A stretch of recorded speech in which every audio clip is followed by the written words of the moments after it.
अब हम शुरू करते हैं क्वेश्चन नंबर 1 से। तो यहाँ से हमारा जो गेम है ऑफ आंसरिंग दी क्वेश्चन वो शुरू हो गया है। पहला क्वेश्चन अब हम यहाँ से शुरू करेंगे, ठीक है। सो आई होप यहाँ से जितने भी स्टूडेंट्स हैं अब अटेंटिव हो जाएंगे। पहला क्वेश्चन आप लोगों की स्क्रीन पर ये रहा। मैं 1 मिनट का थोड़ा टाइम भी दूंगी, आप लोग थोड़ा सा क्वेश्चन को रीड करें, उसके बाद हम क्वेश्चन सॉल्व करते जाएंगे। 2 घंटे में जितने भी क्वेश्चन होंगे, हम 2 आवर का टाइम लेकर चल रहे हैं, तो ट्राई कीजिएगा मैक्सिमम क्वेश्चन हो जाए, ओके।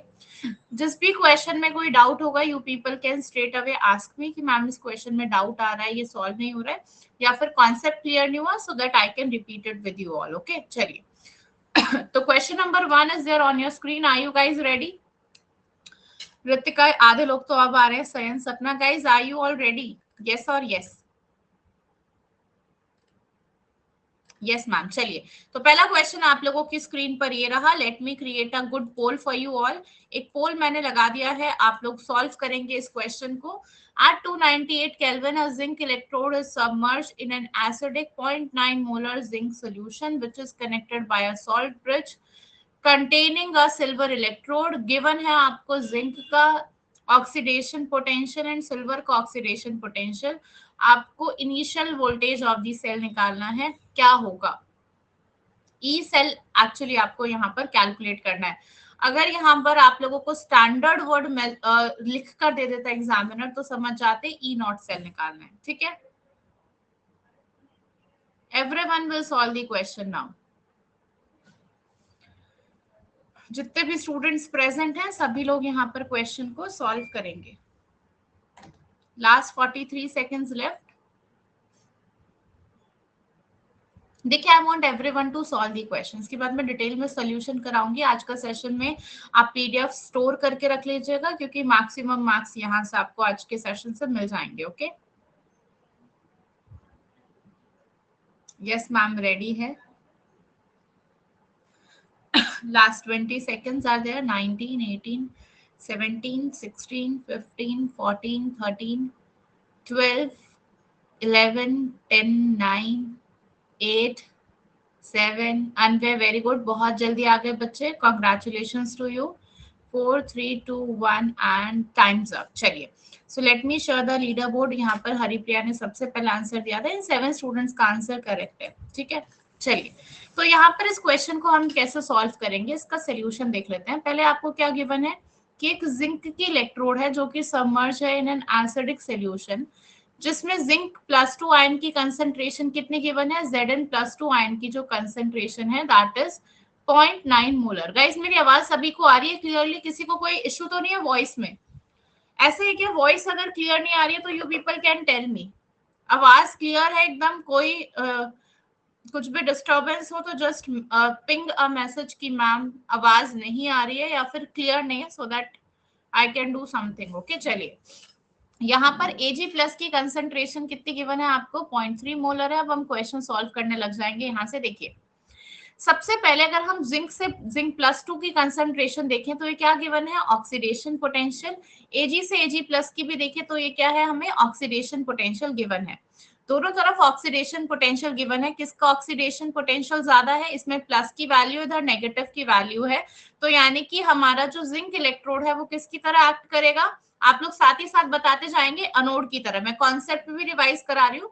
जिसके भी ऑक्सीडेशन पोटेंशियल की वैल्यू ज्यादा होती है, that particular electrode acts as a anode, right. तो यानी कि अगर मैं कंस्ट्रक्शन ऑफ सेल करूं तो जिंक वाला हाफ हमारा एनोड बनेगा, ब्रिज, एंड ये वाला पोर्शन हमारा क्या बन जाएगा? कैथोड। तो Ag+ टू Ag। तो ये हो गया हमारा सेल यहाँ पर, क्लियर है। तो अब हम फर्दर, ये हमारा सेल बन चुका है, तो हम E0 सेल मैंने निकालना सिखाया था, कैसे निकालते हैं? जैसे जैसे सेल चलता है उसी की डायरेक्शन में चलना होता है। तो जिंक से जिंक+2 कितना पोटेंशियल गिवन है? +0.76 वोल्ट, राइट। देन ब्रिज है, ब्रिज का मतलब क्या होता है? एडिशन। अब आपको Ag+ से Ag का पोटेंशियल लिखना है। Ag से Ag+ का -0.80 है, तो इसका रिडक्शन पोटेंशियल कितना हो जाएगा? +0.80 वोल्ट हो जाएगा, राइट। तो E0 सेल निकालने का आई थिंक तरीका सभी को याद आ गया होगा। ये वैल्यू कितनी आ जाएगी? 1.56 वोल्ट।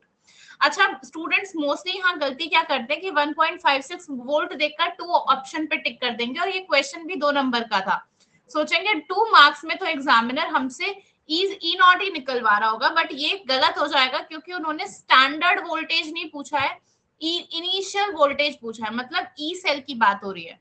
अगर स्टैंडर्ड ई नॉट पूछेगा तो स्टैंडर्ड वर्ड मेंशन्ड होगा, स्टैंडर्ड मेंशन नहीं है यानी कि ई सेल है, तो this is equal to E nought cell minus यहाँ पर टेम्परेचर कितना गिवन है 298 केल्विन, तो हम यूज कर सकते हैं 0.0591 अपॉन एन।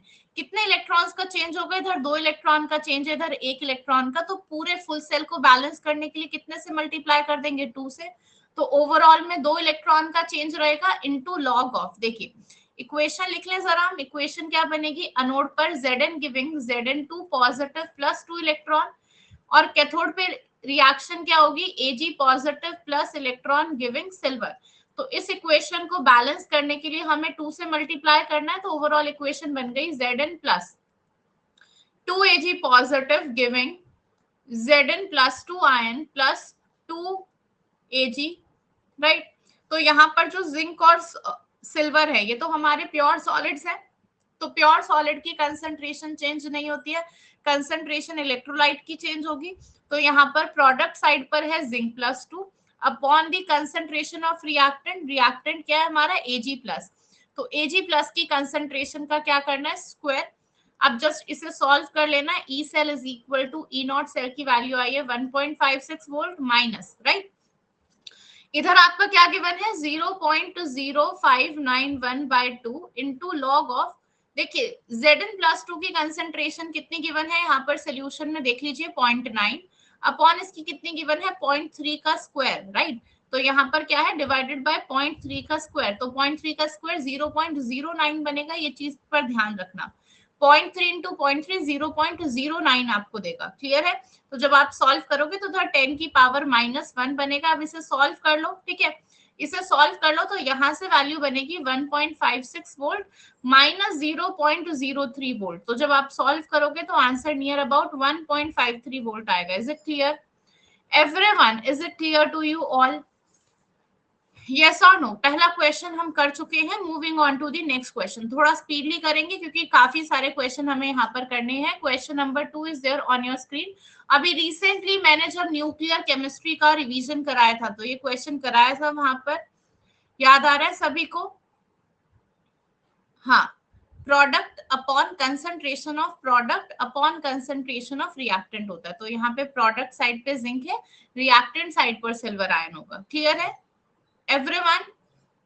चलिए moving on to the next question. आपको फिजन रिएक्शन यहाँ पर गिवन है, आपको मासेस भी गिवन है, ये क्वेश्चन मैंने कराया था।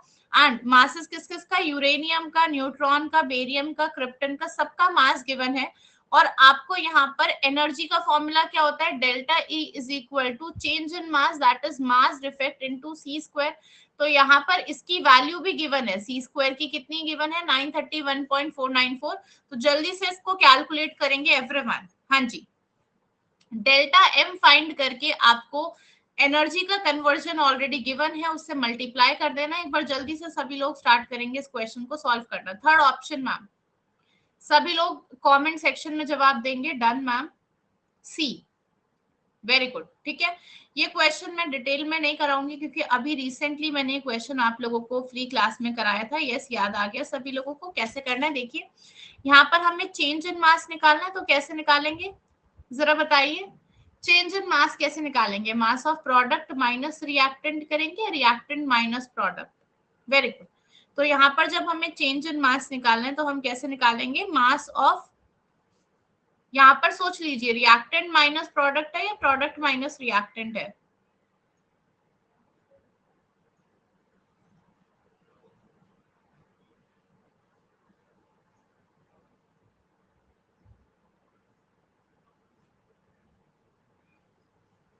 रिएक्टेंट माइनस प्रोडक्ट है, बस इन्होंने आंसर रटा हुआ है कि सी आंसर आएगा मैम। देखिए जब हम मास डिफेक्ट निकालते हैं तो हम वहां पर mass of reactant minus mass of product करते हैं, ये चीज ध्यान रखना। अब ये यहाँ पर आपने गलती कर दी, यस और नो,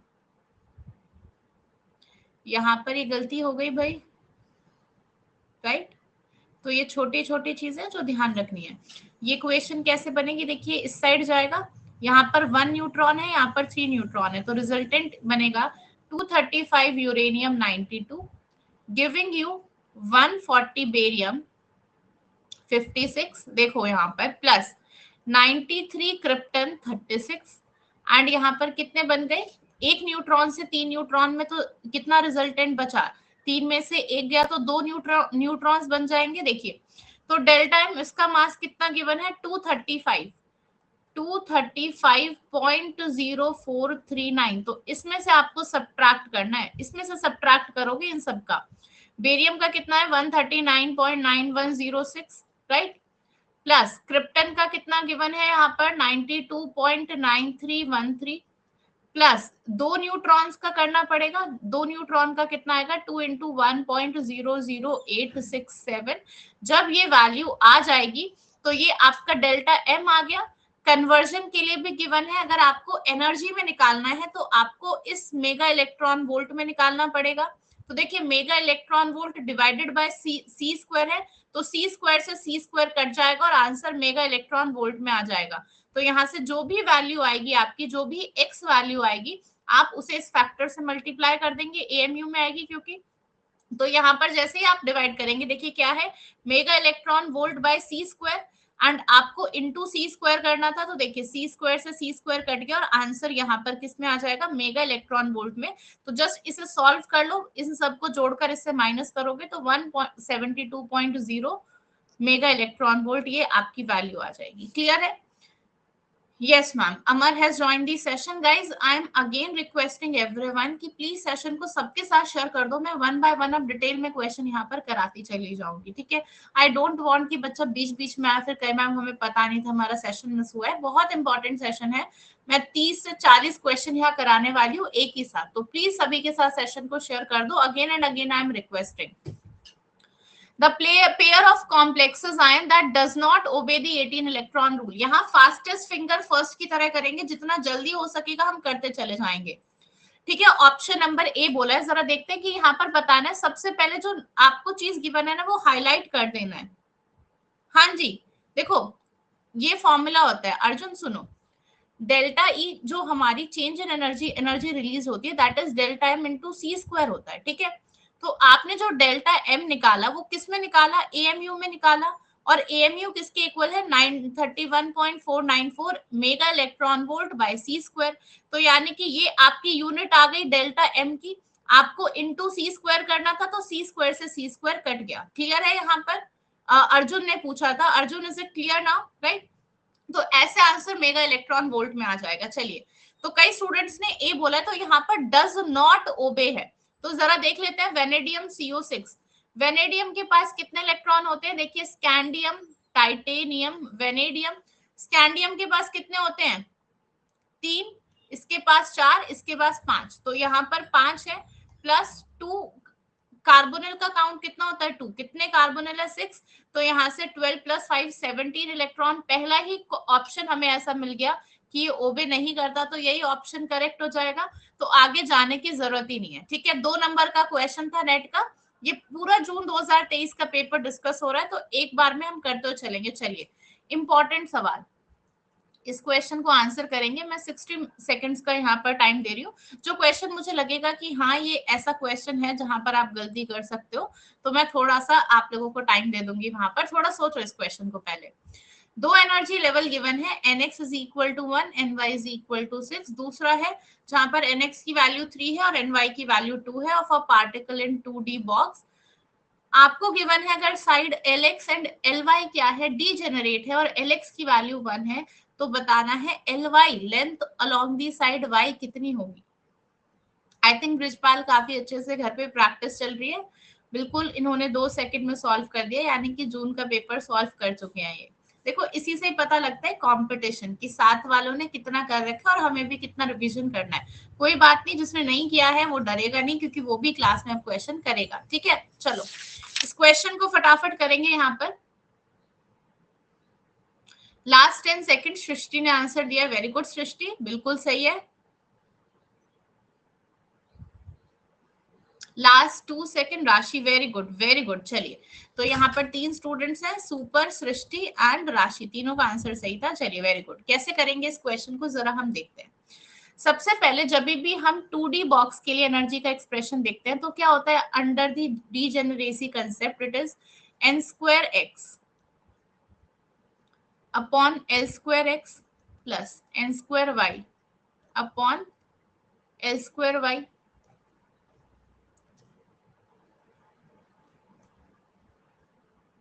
सॉरी, मैंने यहाँ पर गलती कर दी। देखिए, एनर्जी का फॉर्मूला क्या होता है हमारा, n square into H square by 8 ml square, right. तो देखिए, अगर हम यहाँ पर बात करेंगे, हाँ जी, अगर हम यहाँ पर बात करेंगे तो एच स्क्वायर बाय 8m हमारा कॉमन आ जाएगा और ये हमारा वैल्यू आ जाएगा फॉर अ 2D बॉक्स। ये हमारा 1D के लिए होता है, ये हमारा 2D के लिए आ जाएगा। देखिए, अब हमें क्या बोला है कि ये बॉक्स है ना डीजेनरेट है, कैसे, विद 2 एनर्जी लेवल, यानी कि इन दोनों के लिए जो एनर्जी की वैल्यू है ना वो सेम आ रही है। तो जो कंडीशन है हमें यहाँ से निकाल लेनी है, एच स्क्वायर बाय 8m तो कांस्टेंट है, यानी कि जो, अगर देखिए डीजेनरेट वेव फंक्शन का मतलब क्या होता है कि इन दोनों के लिए nx और ny क्वांटम नंबर तो डिफरेंट है, तो साई दोनों के लिए डिफरेंट आएगा बट एनर्जी सेम आएगी। Different wave function but same energy is known as degenerate state. Clear है? यस। तो यहाँ पर हम लिख सकते हैं n square X by L square X, right, plus n square Y by L square Y के हमारे energy of 2D box directly proportional हो जाएगा। तो जरा दोनों के लिए कंडीशंस यहाँ पुट कर देते हैं। देखिए, कंडीशन क्या है, nx की वैल्यू 1 है तो 1 स्क्वायर अपॉन lx की वैल्यू कितनी लेनी है, 1 square plus n square y इधर कितना है 6, तो 6 का स्क्वायर कितना हो गया 36 अपॉन एल स्क्वायर वाई, ये हमें नहीं पता। तो अगर दोनों स्टेट्स डीजेनरेट है मतलब दोनों की एनर्जी इक्वल आएगी। ये मेरी पहली स्टेट थी, इसके लिए एनर्जी लिखी, this will be equal to energy of this state. इसके लिए क्या आएगी एनर्जी की वैल्यू, देखिए एन स्क्वायर एक्स, 3 का स्क्वायर कितना हो गया 9 अपॉन, यहाँ पर एल एक्स की वैल्यू 1 है प्लस, इसके लिए कितना होगा 2 का square that is 4 upon L square Y, right. अब इसे हमें सिंपली क्या करना है, सॉल्व कर लेना है। तो ये कितना आ गया 1 plus 36 upon L square Y is equal to 9 plus 4 by L square Y, right. अब हम इसे कैसे सॉल्व कर सकते हैं, देखिए let me add the slide. तो 9 माइनस 1 हो जाएगा अगर ये दूसरी साइड जाएगा, और यहाँ पर 36 minus 4 upon L square Y हो जाएगा। क्लियर है? तो यहाँ से क्या हो गया, ये देखिए 32 by L square Y is equal to 8 upon 1, 8 4 सा 32 हो जाएगा। तो यहाँ से जो एल स्क्वायर वाई है इसकी वैल्यू कितनी आ जाएगी 4, तो एल वाई की वैल्यू यहाँ से हम कह सकते हैं प्लस माइनस 2, तो माइनस तो होगी नहीं, तो it will be a positive value. Clear है? तो इस तरीके से हम इसका आंसर 2 निकाल सकते थे इजीली। ये 2 नंबर का क्वेश्चन था, बट अगर आप लोग थोड़ा सा कॉन्सेप्ट लगाते तो इजीली मार्क्स दे जाता है। ठीक है, देखिए मैं नेट में अगेन कहूंगी फिजिकल के क्वेश्चंस अच्छे होते हैं, डीजेनरेसी का जो कॉन्सेप्ट है बहुत यूज होता है। ठीक है, लेवल अच्छा होगा एग्जाम का, बट अगर आप लोग सॉल्व कर पाते हैं तो बेसिकली आपकी जो जनरल मैथमेटिक्स है वही लग रही है। सृष्टि कल काफी परेशान थी, मैम फिजिकल कैसे होगी, फिजिकल से डर लग रहा है। तो जितना ज्यादा आप मेरे साथ प्रैक्टिस करोगे सेशन को, उतना आपका जो डर है वो खुल जाएगा। I am honestly telling you this thing. चलिए next question over here. If AXBY crystallizes in an FCC lattice with atom A occupying every corner and atom B occupying the center of each phase of unit cell, then the correct stoichiometry will be what? ये आपको निकालना है, जरा जल्दी से शुरू हो जाएंगे इसके लिए। आई थिंक इसमें बिल्कुल भी टाइम नहीं लगेगा। आपको FCC लैटिस बताना है, तो FCC में एटम्स कहाँ पर प्रेजेंट होते हैं, ये हमारा लैटिस है FCC, इसमें एटम्स कहाँ पर प्रेजेंट होते हैं, जल्दी से आई थिंक सभी लोग बता देंगे, कॉर्नर्स पर। तो हमारे पास कितने कॉर्नर्स हैं, 8 कॉर्नर्स होते हैं, 1 2 3 4 5 6 7 8, तो 8 कॉर्नर्स हैं। एंड उसी के साथ साथ सेंटर ऑफ ईच फेस पे कितने फेसेस होते हैं, 6 फेसेस होते हैं। तो 1 2 3 4, ये हमारा बैक फेस, ये हमारा फ्रंट फेस। ठीक है, 6 फेसेस। तो बोल रहा है कि जो ए एटम है वो हर एक कॉर्नर पर ऑक्यूपाई करता है। ठीक है, तो ए एटम कौन सा है, पर्पल वाला, ये सब कॉर्नर पर गया। तो कॉर्नर पर एक एटम का कंट्रीब्यूशन कितना होता है 1/8, एंड टोटल एटम्स कितने कॉर्नर पे 8 है। तो यानी कि यहाँ से जो कॉर्नर से जो कंट्रीब्यूशन है वो कितना आ जाएगा 1 आ जाएगा। तो z की वैल्यू 1 आ गई है। Is it clear, right? Similarly अगर हम बी एटम की बात करें, so it is present where on the centre of each face, right? Centre of each face में प्रेजेंट है ये ऑल कॉर्नर्स, यहाँ ऑल कॉर्नर लिख देती हूँ, सेंटर ऑफ ईच फेस, तो हर एक फेस के सेंटर पर है। तो जरा यहाँ पर अगर हम लोग देखें तो कितने फेसेस हैं यहाँ पर आपके पास, 6 फेसेस हैं। तो कंट्रीब्यूशन हर एक फेस का कितना होगा, देखिए अगर ये वाले एटम की मैं बात करूं तो ये जो बगल वाली यूनिट सेल होगी उसमें भी ये दीवार आएगी, इधर भी आएगी, तो ये वाला जो फेज है एक तरीके से अगर हम 2 रूम मान के चले, क्यूब में भी शेयर हो रहा है इसमें भी, इसलिए हाफ कंट्रीब्यूशन रहेगा एक क्यूब में, राइट? तो टोटल कितने हैं और यहाँ पर हमारे सेंटर पे प्लेस एटम 6 है, तो हाफ इंटू 6 वैल्यू कितनी हो जाएगी 3।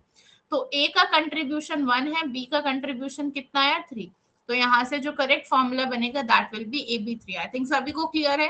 देखिए किसी को भी कहीं डाउट आ जाएगा आप लोग प्लीज मुझे तुरंत मैसेज कर देंगे कमेंट सेक्शन पे कि मैम मुझे यहाँ पर दिक्कत है, सो that I can repeat it, right? चलिए कॉन्सेप्ट रिपीट हो जाएगा, उसके लिए आपको परेशानी नहीं लेनी है। अगला question, question number 3 is there on your screen. I think हमने अभी तक कितने क्वेश्चन कर लिए, 1 2, अच्छा 1 2 क्वेश्चन हो चुका है, थर्ड अभी हम आगे आ चुके हैं, मुझे लगा third, fourth, fifth, sixth, question number 6 है भाई। चलिए B option ma'am, option B everyone lock कर दिया जाए, क्लियर है मैम? चलिए गुड। यहाँ पर जब भी हम बात करते हैं, आई थिंक ये क्वेश्चन अभी रिसेंटली भी मैंने कराया था आप लोगों को, आई थिंक ये क्वेश्चन अभी मैंने रिसेंटली भी कराया था, राइट? यस और नो? अभी जब मैंने थर्मोडायनामिक्स करवाया था तो थर्मोडायनामिक्स का सवाल है, अभी रिसेंटली भी करवाया था। हाँ जी, आई थिंक ये होमवर्क में दिया था मैंने बिल्कुल लॉक कर दिया जाए भी, ठीक है? तो वहां पर मैंने आपको क्या पढ़ाया था कि जब भी रिवर्सिबल मेल्टिंग ऑफ आइस होती है, तो आइस किस में मेल्ट कर रहा है, देखिए आइस मेल्ट करके देगा आपको लिक्विड, और यहाँ पर जो आपने प्रेशर है वो मेंटेन किया हुआ है 1 atm at constant temperature and pressure होता है। देखिए जो फेज ट्रांसफॉर्मेशन होगा it will be always isobaric process and as well as isothermal. ये क्वेश्चन भी नेट में आया हुआ है। कौन से नेट का क्वेश्चन है ये? आपके 2017 के पेपर में आया हुआ है क्वेश्चन, ठीक है? क्वेश्चन यही था कि जो चेंज यहाँ पर कि अगर हम फेज ट्रांसफॉर्मेशन की बात करें, so the process is what, तो the answer will be the process will be isobaric as well as isothermal, clear है? तो आइस कन्वर्ट हो रही है लिक्विड में, so this is simply the phase transformation that is happening, ठीक है? तो फेज ट्रांसफॉर्मेशन में अगर हम एंट्रोपी की बात करें तो रैंडमनेस क्या होगी, इंक्रीज होगी, ठीक है? टेम्परेचर कांस्टेंट लिया हुआ है 273 केल्विन, ठीक है? तो यहाँ पर एंट्रोपी ये सॉलिड से लिक्विड में अगर जा रहा है क्योंकि मेल्टिंग हो रही है, तो हमें पता है एंट्रोपी ऑफ गैस मैक्सिमम होती है, उसके बाद आती है एंट्रोपी ऑफ लिक्विड और सबसे लीस्ट होती है एंट्रोपी ऑफ सॉलिड। क्लियर है यहाँ पर? आई थिंक सभी को क्लियर होगा। तो यानी कि अगर हम यहाँ पर कैलकुलेट करेंगे तो फेज ट्रांसफॉर्मेशन होगा तो सॉलिड से लिक्विड जा रहे हैं, तो चेंज इन एंट्रोपी किसके इक्वल आएगा, entropy of liquid minus entropy of solid, which will be a positive value, क्योंकि अभी हमने देखा कि लिक्विड की एंट्रोपी सॉलिड से ज्यादा है, तो अगर रैंडमनेस इंक्रीज होगा तो that will be a positive value. तो बाकी के ऑप्शंस यहाँ पे रूल आउट हो गए। और डेल्टा जी क्योंकि रिवर्सिबल प्रोसेस है, तो डेल्टा जी इन दी रिवर्सिबल केस क्या होता है, 0 होता है, क्लियर है? तो यानी कि यहाँ पर जो करेक्ट ऑप्शन हो जाएगा that will be the option number 2। हाँ जी, रैंडमनेस इंक्रीजेस, डेल्टा जी 0। चलिए अगला क्वेश्चन ये रहा, the ground state term and the calculated magnetic moment in Bohr magneton for dy+3 INS। कैसे करेंगे dy? यहाँ पर आप मुझे इसके लिए कॉन्फ़िगरेशन बताएंगे सबसे पहले। आंसर मुझे पता है आधे लोगों ने रट रखे है, कॉन्फ़िगरेशन क्या होती है?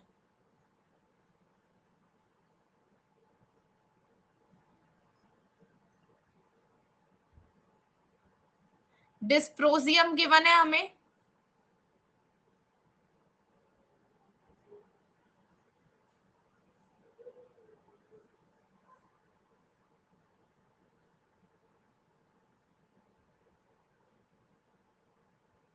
Four F eight ma'am, A option. सब लोगों ने अपने हिसाब से आंसर दे दिया है। 4f9 होगा बच्चे। देखिए जब हम डिस्प्रोजियम की यहाँ पर कॉन्फ़िगरेशन देखते हैं तो वो क्या होती है, that is equal to Zn 4f10 6s2 ये होती है।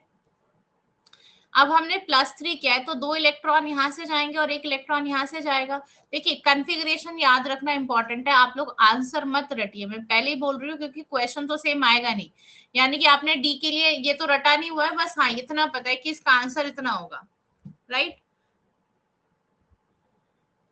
मैम।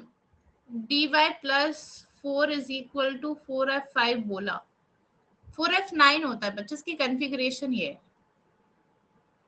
हाँ या देखो ये कह रहे हैं कि कॉन्फ़िगरेशन याद रखने हैं, बस आंसर पहले ही पता है। एग्जाम में वो आपको डिस्प्रोजियम ही देंगे, वहां पर कुछ और दे दिया तब क्या करोगे, ये ट्रिवियम दे दिया, यूरोपियम दे दिया, फिर क्या करना है वहां पर, उस केस में सिर्फ बैठ कर आना है।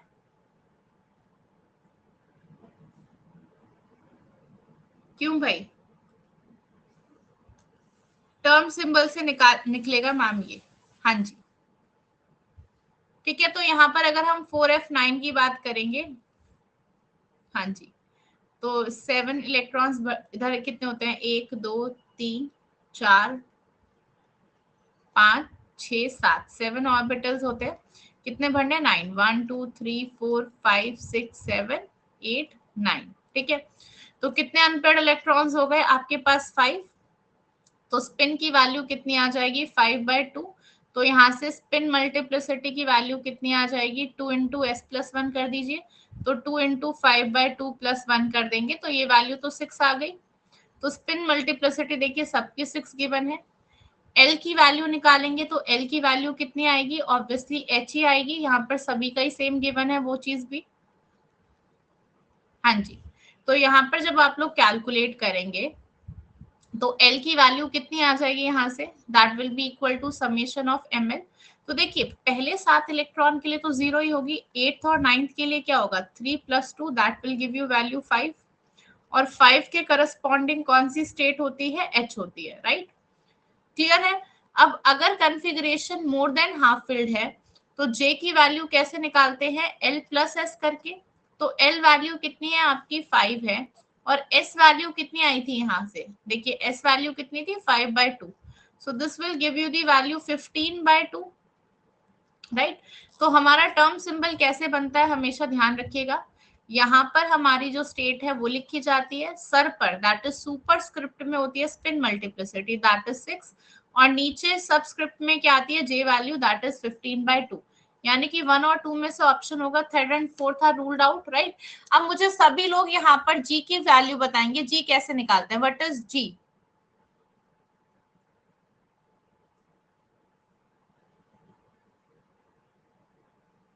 अभी भी आधे लोग सॉल्व कर रहे हैं।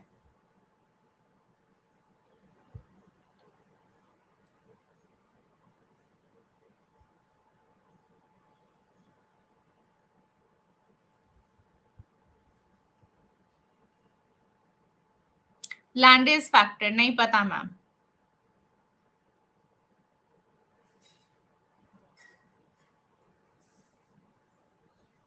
देखिए कैसे निकाल सकते हो, यहाँ पर फॉर्मूला लिख लेते हैं, जी की वैल्यू कैसे निकाल सकते थे, 1 प्लस करवाया था याद, j × j+1 plus s × s+1, और l के लिए क्या करना होता है, -l × l+1, ठीक है, होल डिवाइडेड बाय, हाँ ठीक है, whole divided by 2j × j+1। क्यों निकालना पड़ेगा ये हमें, क्योंकि हमें यहाँ पर जब स्प्लिटिंग निकालनी है मैग्नेटिक मूवमेंट तो फॉर्मूला क्या होता है, Gj × j+1 under the root, yes और नो।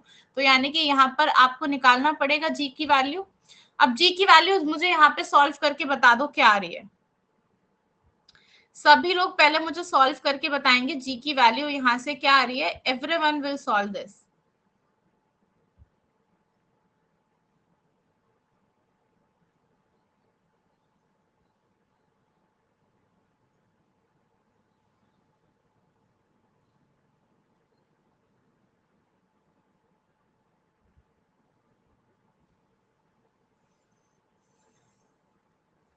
ये फॉर्मूला निकालना है, j × j+1, अब मुझे जी की वैल्यू पुट करके आप बता दोगे कितनी आ रही है या नहीं, या फिर मुझे निकलवाना पड़ेगा ये पूरा? कैलकुलेशन करो सभी लोग, कैलकुलेशन करनी पड़ेगी मेरे सामने। 1 प्लस जे की वैल्यू कितनी थी यहाँ पर देखते हैं, 15/2 थी। 15/2 इंटू 15/2 प्लस 1 कितना हो जाएगा, 17/2 प्लस एस की वैल्यू कितनी है आपकी, यहाँ से देखिए स्पिन की वैल्यू 5/2 है, तो 5/2 इंटू 5/2 प्लस 1 7/2 हो जाएगा, माइनस एल की वैल्यू निकालोगे, एल की वैल्यू कितनी है, 5 है, तो 5 into 5 plus 1 that is 6 divided by 2j into J plus 1, तो ट्वाइस ऑफ जे कितना था अभी आपका, 15/2 अपॉन 17/2, ये आ गया आपका यहाँ से। ठीक है, तो इसे सॉल्व कर लो ऊपर से, यहाँ से सॉल्व करके मुझे बताओ क्या वैल्यू आ रही है। इसे जितना जल्दी सॉल्व करोगे उतनी जल्दी आंसर आ जाएगा। यहाँ पे 4, इसको भी 4 से मल्टीप्लाई कर दो, 1.33 आया है, करेक्ट है। चलिए जी की वैल्यू 1.33 आई है यहाँ पर सॉल्व करके, तो पुट कर देंगे 1.33 इंटू जे, अंडर रूट जे इंटू जे प्लस 1, तो 15 इंटू 17/4, यही तो था जे इंटू जे प्लस 1, तो ये वैल्यू पुट कर दो, तो यहाँ से क्या आ जाएगा, mu is equal to 1.33/2 under the root of this 15 into 17। इसे सॉल्व करोगे आंसर कितना आ रहा है, जल्दी बताओ आंसर कितना आ रहा है, everyone just solve this out, कितना आ रहा है? क्या बोल रहे हो मैम, कैलकुलेटर यूज करवा दिया, 10.63 10.65 के अराउंड आ रहा है वैल्यू। ठीक है, तो ये वैल्यू आपका 10.65 देगा यहाँ से। रीना 1.37 आया था यहाँ पर, 37 आया था, 37 आया था या 33 आया था?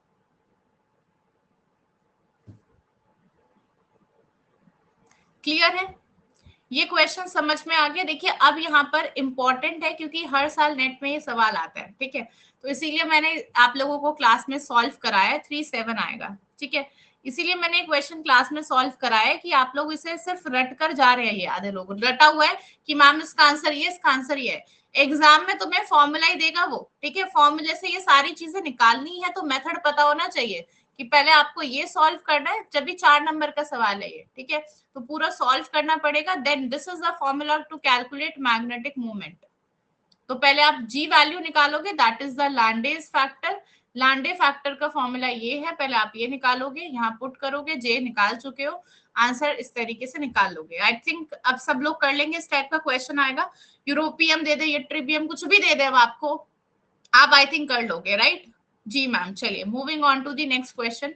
अगला question on your screen is here. In the Jablonski diagram given below, the initial excitation takes place from the singlet ground state to the second singlet excited state. S0 से S2 में ट्रांजिशन हो रहा है, S0 से S2 पर। ठीक है, अब आपको प्रोसेस बताने हैं कि कौन से प्रोसेस यहाँ पर करेक्ट है, जरा देख लीजिए एक बार सभी लोग नजर मार लें। अच्छा, कोई भी स्टूडेंट है जिसे समझ ना आ रहा हो तो मुझे बता सकते हैं, और एक बार 1 सेकंड का पॉज लेंगे और अपने ग्रुप्स में दोबारा सेशन को शेयर कर दो। मुझे 30 स्टूडेंट्स नजर आ रहे हैं, जनरली 50 तक स्टूडेंट्स क्लास में आते हैं, तो आई थिंक अभी भी कई सारे स्टूडेंट्स हैं जो अनअवेयर हैं कि क्लास शुरू हो गई है। जस्ट 1 सेकंड का पॉज लेकर जिसने भी, जो भी ग्रुप्स हैं आपके, एक बार जल्दी से सेशन को शेयर कर दो। आई थिंक कहीं बच्चा दूसरी क्लास में कहीं वेट कर रहा हो कि 8 बजे क्लास होगी मैम की और कनेक्ट करेंगे 9 बजे। कई सारे स्टूडेंट्स क्लास होने के बाद मैसेज करते हैं कि मैम आपकी क्लास नहीं थी क्या आज, और 2 घंटे की क्लास फिर हो चुकी होती है, तो मुझे काफी बुरा लगता है उन लोगों के लिए पर्सनली। तो इसलिए आई वांट कि एक बार सभी को मैसेज पहुंच जाए कि हाँ भाई क्लास हो रही है, तो they can come and attend the session. चलिए, यहाँ पर आपको ABC बताना है कि क्या है। ठीक है, देखो let's start over here.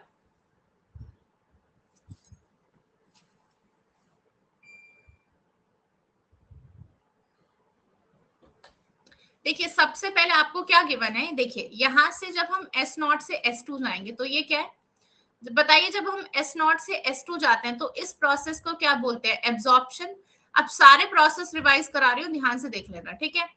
S2 से जब S1 आओगे, so this is known as what, internal conversion. ये इंटरनल कन्वर्जन होता है जब हम सेम स्टेट में मूव करते हैं। जब आप S1 से T1 जाएंगे, S1 से T2 जाएंगे, ठीक है, जब हम S1 से T2 जाएंगे तो डिफरेंट टर्म यहाँ पर जो हमारी स्पिन मल्टीप्लिसिटी है वो चेंज हो रही है। यस, आज 6 बजे क्लास हो रही है, कोई प्रॉब्लम है क्या मैम 9 बजे पर? नहीं अनवे, कोई प्रॉब्लम नहीं है, आज फ्री क्लास। मैंने सोचा कि 9 बजे काफी लेट हो जाता है, 9 से 11, इससे बेटर है कि मैं 9 से 11 फिर, क्योंकि 2 घंटे की सेशन लेनी थी मुझे, तो मेरे को लगा फिर 11 काफी लेट हो जाता है। उसके बाद अगर आप प्लान बनाओगे सोने का तो फिर काफी लेट हो जाएगा उस वजह से। और फिर डिनर कब करोगे? और जिन लोगों को डिनर बनाना पड़ता है वो लोग तो मेरे ऊपर ही चढ़ जाएंगे बिल्कुल ही कि मैम को तो डिनर बना बनाया मिल जाएगा, और मैम ने हमारे लिए तो टाइम ऐसा रख दिया। तो इसलिए मैंने सोचा कि 2 घंटे की मैराथन पहले ले लेती हूँ।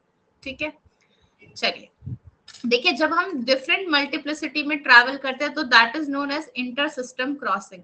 तो देखिए, inter system crossing, inter system crossing, तो थर्ड वाला और फर्स्ट वाला ऑप्शन तो रूल आउट हो गया। ठीक है, देखिए अब ट्रिपलेट से आप ट्रिपलेट मूव कर रहे हैं और यहाँ पर ट्रिपलेट से आप ग्राउंड स्टेट सिंगलेट में आ रहे हैं।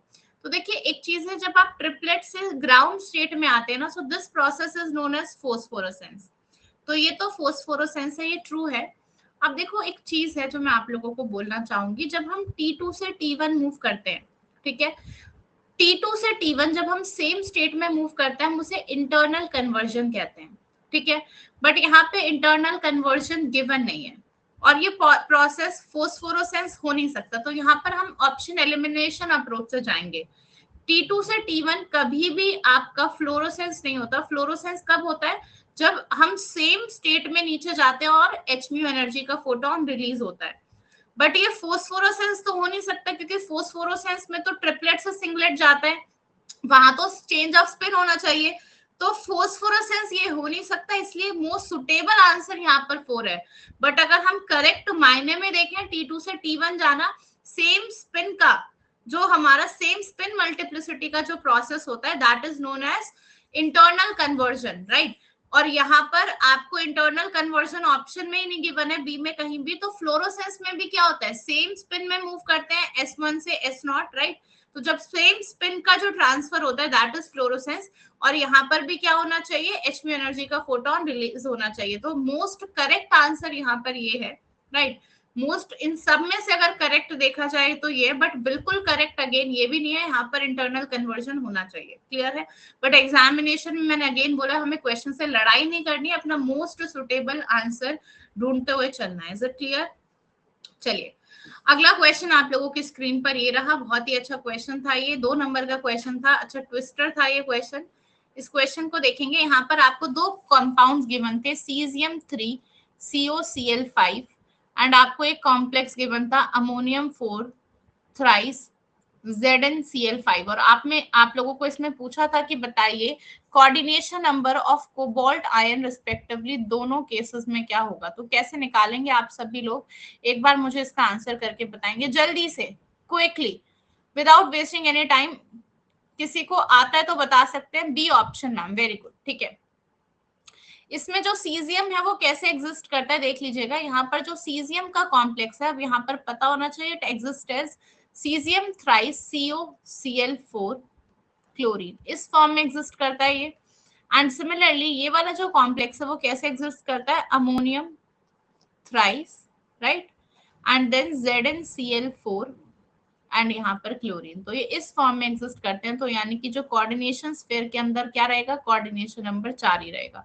तो 4 and 4, this will be the correct set of answer. Okay, चलिए अगला क्वेश्चन नेट का आपका ग्रुप थियरी का क्वेश्चन ये रहा। The character table for the point group D3H is given below. D3H के लिए character table given है आपको ये नीचे। क्वेश्चन आई थिंक रीड कर पा रहे हो आप लोग या नहीं?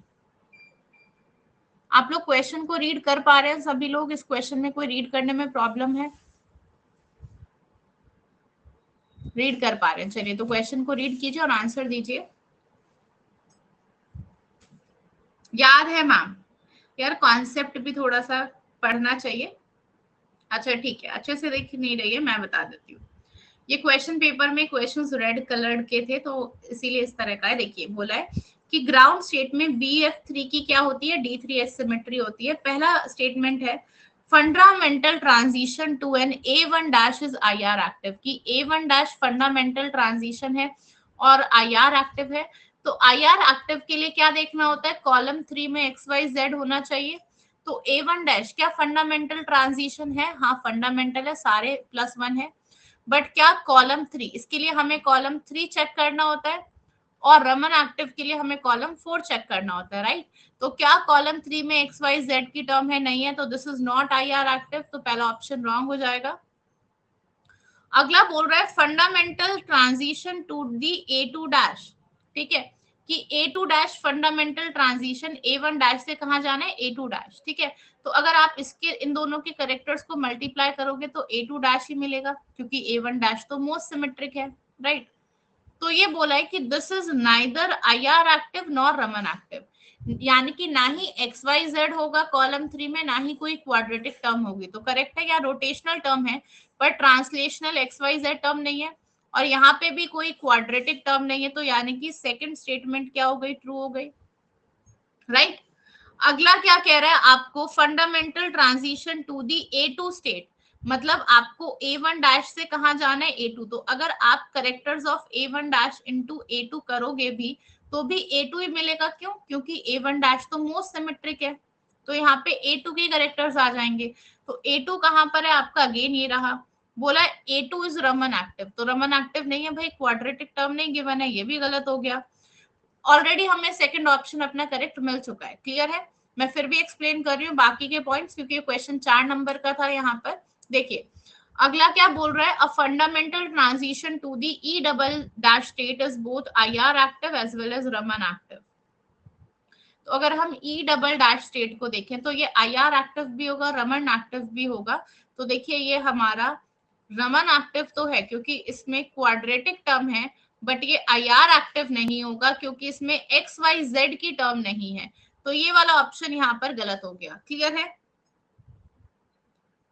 यहाँ पर देखिए कॉलम 4 में हम चेक कर रहे हैं ना ब्रिजपाल, देखिए यहाँ पर हम कॉलम 4 में चेक कर रहे हैं तो रमन एक्टिव है ये टर्म, क्लियर है, क्योंकि क्वाड्रेटिक टर्म तो प्रेजेंट है, ठीक है, क्लियर। और यहाँ पर अगर कॉलम 3 में हमारा XYZ होना चाहिए, यहाँ पे rotation along X, rotation along Y है, तो RX रोटेशनल टर्म्स है, ट्रांसलेशनल टर्म्स होती है तब IR एक्टिव होता है, राइट। लिख लेना अगर इसमें डाउट आ रहा है, for IR active we have to check the translational term, that is X, Y and Z. RX, RY, RZ नहीं चलेगा, those are the rotational terms, so we have to check the translational terms, right. Rotational होगा तो नहीं होगा IR active, सिर्फ translational terms देखनी होती हैं, क्लियर है। अगर रोटेशनल से काम बन जाता तो फिर आप इसे ये भी कहते हैं ना कि ये तो IR भी एक्टिव है, फिर तो IR एक्टिव हो जाता है। ये रोटेशनल टर्म नहीं चेक करनी होती, IR एक्टिव के लिए you have to check the translational term. अच्छा मैंने लिख दिया एक बार स्क्रीन पर, दोबारा लिखने लग गई थी मैं, देख लो, ठीक है। और रमन एक्टिव के लिए आपको कौन से कॉलम में चेक करना है, आपको यहाँ पर 4th कॉलम में जाना है, 4th कॉलम में जाएंगे जो कि लास्ट वाला है, और उसमें क्या देखना होता है, क्वाड्रेटिक फंक्शन गिवन है, यानी क्वाड्रेटिक फंक्शन कुछ भी हो सकता है, X Y, Y Z, Z X, X square minus Y square, कुछ भी टर्म यहाँ पर हो सकती है, कोई भी लीनियर इक्वेशन, कोई भी, सॉरी आपका यहाँ पर क्वाड्रेटिक इक्वेशन की टर्म हो सकती है, क्लियर है। किसी को कोई डाउट इस कॉन्सेप्ट में, ठीक है। तो अगर रमन एक्टिव के लिए देखें तो यहाँ पर 3 ही यहाँ पर ऐसे कॉलम में हमें क्वाड्रेटिक टर्म्स गिवन है, राइट, क्लियर है मैम। चलिए moving on to the next question over here. अगला क्वेश्चन इंपॉर्टेंट, इस क्वेश्चन को सॉल्व करेंगे सभी लोग, लेट मी सी कितने कर पाते हैं यहाँ पर। ये क्वेश्चन इंपॉर्टेंट है और आप लोगों का, अच्छा मैंने एक बार लिख दिया है, जून 2023 का हम पेपर सॉल्व कर रहे हैं, यहाँ पर क्वेश्चन आने के चांसेस है, इस टाइप का क्वेश्चन आता है। हरिप्रिया कह रही है मैम पोल लगा दो इसके लिए, तो चलो ठीक है, everyone will solve this question out. A perturbation h dash is equal to v naught 3 cos square phi minus 1, where v naught is a constant, is applied to a right rigid rotator undergoing a rotational motion in a plane the first order energy correction will be what? Solve करेंगे सभी लोग, solve करके answer देना है।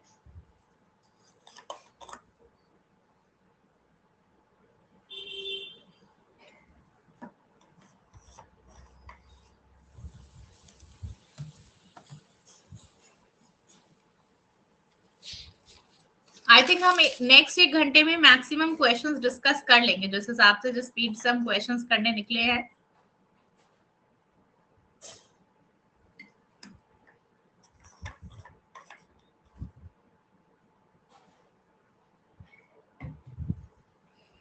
Last 2 second, 1 second and time's up. चलिए, तो यहाँ पर सब आता है मुझे मैम, सबसे वीरियल थ्योरम कैसे लगेगी यहाँ पर? नहीं, वीरियल थ्योरम नहीं लगानी, पर्टर्बेशन थ्योरी का पर्टर्बेशन निकालना है। सी आंसर होगा, right. Very good Haripriya, very good. ठीक है, कोई बात नहीं, पोल नहीं लगा पाए, मैं आपके एफर्ट्स को कंसिडर करूंगी। ठीक है, सी आंसर होगा, बिल्कुल सही आंसर है। देखो कैसे करना है।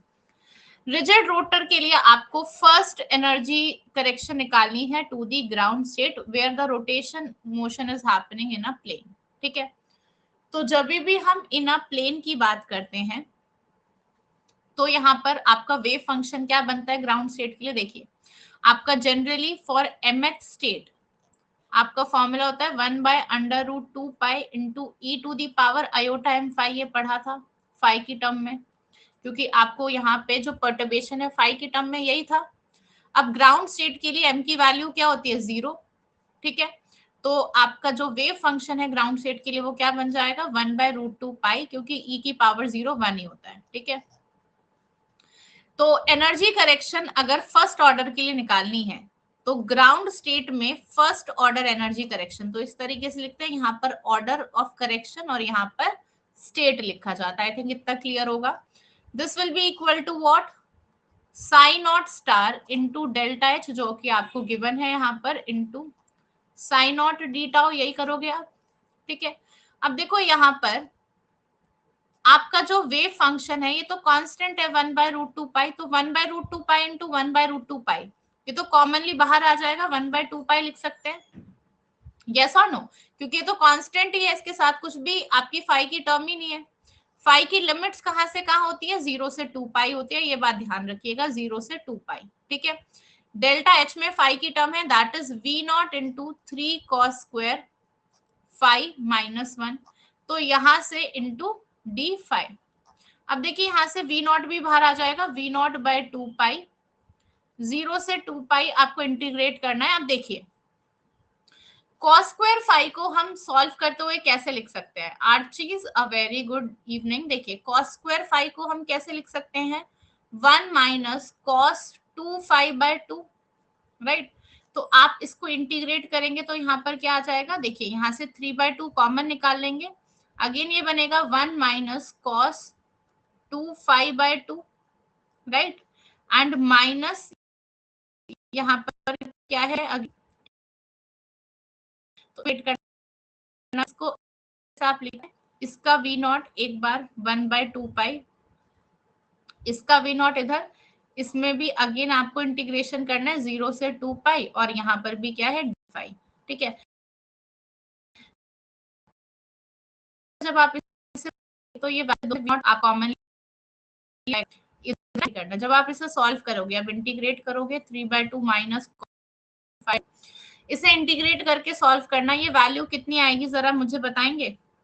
ये वैल्यू 1/2 पाई v0 इंटू पाई आ जाएगी। ठीक है, पाई से पाई आपका कैंसिल हो जाएगा और वैल्यू आएगी v0/2। अब इस इंटीग्रेशन को आप है और इसका सोल्यूशन कहाँ भेजेंगे? अगर नहीं हो तो मैं आप लोगों के लिए भेज दूंगी सोल्यूशन करके।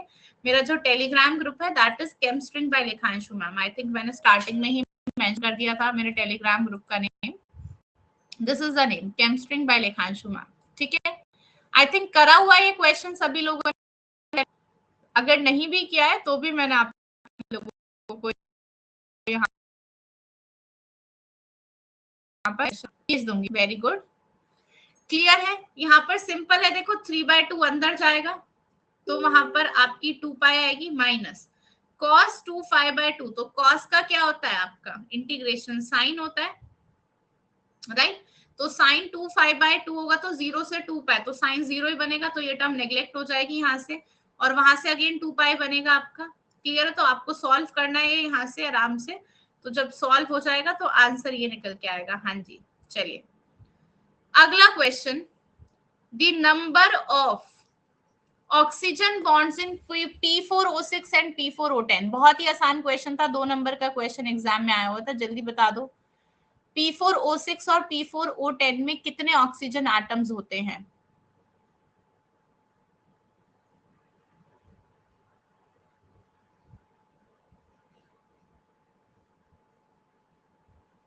देखो P4O6 की अगर हम बात करते हैं तो इसका स्ट्रक्चर कैसे बनता है, POP, ये तो अभी थोड़े दिन पहले भी करवाया था मैंने, आई थिंक POP, एंड बीच में क्या होता है O। इस तरीके से ये आपकी रिंग बनती है ना, यहाँ पर OPO, एंड इसके बाद यहाँ पर एक ब्रिजिंग एटम। ठीक है, यही स्ट्रक्चर करवाया था थोड़े दिन पहले। कितने होते हैं यहाँ पर आपके POP बॉन्ड्स, कितने हो गए?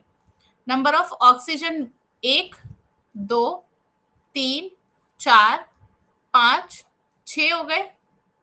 एक second, number of oxygen atoms bonded to each phosphorus centre in P4O6, 1 2 3 4, एक टी को पूछ रहे हैं मैम, अच्छा okay. Number of oxygen atoms bonded to each phosphorus centre, अच्छा हाँ, सॉरी रितिका, सॉरी एवरीवन, कि एक फोस्फोरस यूनिट से कितनी ऑक्सीजन यूनिट्स लगी हुई हैं। तो कोई भी फोस्फोरस पिक कर लो, ये वाला पिक कर लिया, यहाँ से ये वाला फोस्फोरस देख लेते हैं। तो एक फोस्फोरस से कितने ऑक्सीजन एटम्स अटैच्ड हैं? 3 अटैच्ड है, तो यहाँ आंसर 3 होना चाहिए। पहला और चौथा ऑप्शन एलिमिनेट हो गया। अब देखिए P4O10 में क्या डिफरेंट हो जाता है, यहाँ पर डबल बॉन्ड हो, एक डबल बॉन्ड हो यहाँ आ गया, एक डबल बॉन्ड ओ आपका इस फोस्फोरस के साथ आ जाएगा। एक कितने फोस्फोरस है? 4 है ना, यहाँ पर चारों के साथ डबल बॉन्ड ओ और अटैच हो जाता है, बस इतना डिफरेंस है। तो यानी कि यहाँ पर अब क्या हो जाएगा, जरा बता देंगे? यहाँ पर क्या हो गया, कितने ऑक्सीजन एटम्स बॉन्डेड हो गए? 1 2 3 4। तो यहाँ पर जो करेक्ट ऑप्शन होगा that will be the third option, right? Clear है? तो P4O6 बनाने के बाद जस्ट उसकी वैलेंसी कंप्लीट कर देनी है। फोस्फोरस पेंटावेलेंट होता है, तो 1 2 3 4 5, अब उसकी वैलेंसी कंप्लीट हो गई। तो P4O6 और P4O10 को काफी पूछ लिया जाता है एग्जाम में। P4O6 के आइसोलोबल कौन सा ऑर्गेनोमेटालिक क्लस्टर होगा? ये क्वेश्चन भी अभी आई थिंक मैंने रिसेंटली OMC का मैराथन कराया था यूट्यूब पर, वहां ये क्वेश्चन कराया था, राइट? तो देखो अगर आपने वो वाला एग्जाम का क्वेश्चन अटेंड किया तो आप नेक्स्ट एग्जाम के क्वेश्चन के लिए अगेन क्वेश्चन सेम नहीं आता, बोलने से सेम नहीं है वो, बट देखा जाए तो स्ट्रक्चर्स पूछे ही जाते हैं, तो आपको स्ट्रक्चर पता होने चाहिए, आप क्वेश्चंस कर लोगे। ठीक है, चलिए अगला क्वेश्चन यहाँ पर आप लोगों की स्क्रीन पर ये रहा। आप लोगों को यहाँ पर क्या गिवन है, given that pKa1 and pKa2 values of alanine are this and this respectively. आपको बताना है इसका पीआई। इस टाइप का क्वेश्चन जरूर आता है। देखिए नेचुरल प्रोडक्ट से एक क्वेश्चन इस टाइप का जरूर एग्जाम में उठकर आ जाता है और बहुत ही आसान होते हैं। पीआई क्या होता है, दो अगर आपको पीके वैल्यूज गिवन है तो उनका एवरेज ही लेना होता है, pKa1 प्लस pKa2/2। ठीक है, तो यानी कि यहाँ पर क्या है 2.314 है पहले की, दूसरे की कितनी गिवन है 9.68, डिवाइड बाय 2 कर देंगे तो देखिए 12/2 समथिंग 6 की अराउंड आना चाहिए। तो पहला एक ही ऑप्शन है, that is option number 1। Clear है? कर लेंगे सभी लोग, आसानी से हो जाएगा, किसी को कोई डाउट नहीं है यहाँ पर? यस मैम, चलिए very good. Moving on to the next question over here. अगला क्वेश्चन बोल रहा है transition state theory was developed to explain the empirical Arrhenius expression for rate constants for a non-linear transition state with nitrogen atoms. The effective number of vibrational degree of freedom used in calculating its vibrational partition function will be what? देखिए ये question important है, अभी तो आप लोग बहुत जल्दी से आंसर कर पा रहे हो क्योंकि मैंने करा रखा है, बट इसके जो कॉन्सेप्ट अगर वाइब्रेशनल की जगह कुछ और पूछ लिया आप लोग बिल्कुल रोटेट हो जाओगे एग्जाम में, मैं इतना आपको श्योरिटी से बोल सकती हूँ। हाँ, यहाँ पर इतनी जल्दी क्वेश्चन क्यों हो रहा है, क्योंकि आपने डिट्टो क्वेश्चन रटा हुआ है, थोड़ा सा भी कॉन्सेप्ट इधर उधर किया तो तुम डगमगा जाओगे कि मैम हम तो यही पढ़ कर गए थे, ये कैसे हो गया। तो मैं तभी कहती हूँ कि पूरा देख कर जाया करो। देखो नॉन लीनियर मॉलिक्यूल है, लीनियर के लिए सबसे पहले डिग्री ऑफ फ्रीडम बताइए कितने होते हैं, कॉन्सेप्ट देख लो पहले। लीनियर के लिए ट्रांसलेशनल डिग्री ऑफ फ्रीडम 3 होते हैं, टोटल डिग्री ऑफ फ्रीडम हमेशा 3n होते हैं, ये पता है। वेयर 3 into n क्या होता है, नंबर ऑफ एटम्स। तो टोटल डिग्री ऑफ फ्रीडम सबसे पहले पता होने चाहिए कितने होते हैं, 3n। आराम से पहले स्क्रीन पर देख लो, ठीक है। लीनियर के लिए डिग्री ऑफ फ्रीडम निकाल रही हूँ और देन नॉन लीनियर के लिए निकालूंगी, ठीक है। नॉन लीनियर के लिए डिग्री ऑफ फ्रीडम, अब कहीं से भी क्वेश्चन बन जाए, हो सकता है यहाँ क्वेश्चन पूछे, हो सकता है थर्मोडायनामिक्स में भी क्वेश्चन आ जाए, राइट, ठीक है। यहाँ पे भी 3। अब यहाँ पर रोटेशनल में कितने होते हैं, 2 होते हैं, ठीक है। यहाँ रोटेशनल में कितने होते हैं, 3 होते हैं ऑलवेज। अच्छा ये लीडर बोर्ड अब आया पिछले क्वेश्चन का, ठीक है। यहाँ रोटेशनल में कितने होते हैं, 3 होते हैं, ठीक है। तो अगर मुझे यहाँ पर वाइब्रेशनल मोड्स निकालने तो कितने होते हैं, 3n-5, और इसमें वाइब्रेशनल मोड्स निकालने होते हैं तो कितने होते हैं, 3n-6। तो थर्मोडायनामिक्स में भी हम इतना पढ़ते हैं। अब जो आर्हेनियस इक्वेशन, जो आर्हेनियस में ट्रांजिशन स्टेट थ्योरी है, वो क्या कहती है कि one loose vibrational degree of freedom, one loose vibrational degree of freedom is responsible for the formation of product, कि एक जो करेक्टर है वाइब्रेशनल डिग्री ऑफ फ्रीडम का वो डिफरेंट तरीके का है जिससे प्रोडक्ट बन रहा है। तो यानी कि उस एक करेक्टर को हम माइनस करेंगे इन दी एसीटी थ्योरी, तो ट्रांजिशन स्टेट थ्योरी में माइनस करना है।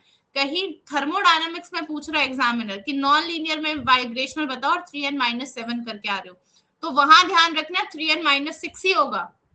ट्रांजिशन स्टेट थ्योरी में आपके रिएक्टेंट से एक एक्टिवेटेड कॉम्प्लेक्स बन रहा है, राइट, और ये एक्टिवेटेड कॉम्प्लेक्स अब ब्रेक होगा प्रोडक्ट में, ठीक है। ये रिवर्सिबल स्टेप होता है, तो इसीलिए हम -1 करते हैं। तो सिर्फ और सिर्फ एक्टिवेटेड कॉम्प्लेक्स और ट्रांजिशन स्टेट थ्योरी में लगा रहे हैं कॉन्सेप्ट। थर्मोडायनेमिक्स में अगर वाइब्रेशनल डिग्री ऑफ फ्रीडम पूछ लिया तब 3n-6 और -1 मत करके आना वहां पर। इधर -1 क्यों कर रहे हैं, क्योंकि एक loose vibrational degree of freedom product बना रहा है, तो इसीलिए इसमें से एक माइनस कर दिया, क्योंकि एक का करेक्टर डिफरेंट है तो उस एक को हम माइनस करेंगे, तो इसलिए आंसर 3n-7 आएगा यहाँ पर इन दी ट्रांजिशन स्टेट थ्योरी। तो 3n-7 हो जाएगा, क्योंकि हमें नॉन लीनियर पूछा था, लीनियर पूछा होता तो हम लीनियर में से एक माइनस करते, तो this will give you answer 3n-6। ये किसके अकॉर्डिंग है, according to ACT, that is transition state theory. Is it clear for everyone of you? कब माइनस करना है ये समझ में आ गया, कहीं कहीं भी आ जाओ और माइनस करके आ गए कि मैम हमें तो इतना पता था, -1 करना होता है। क्लियर है?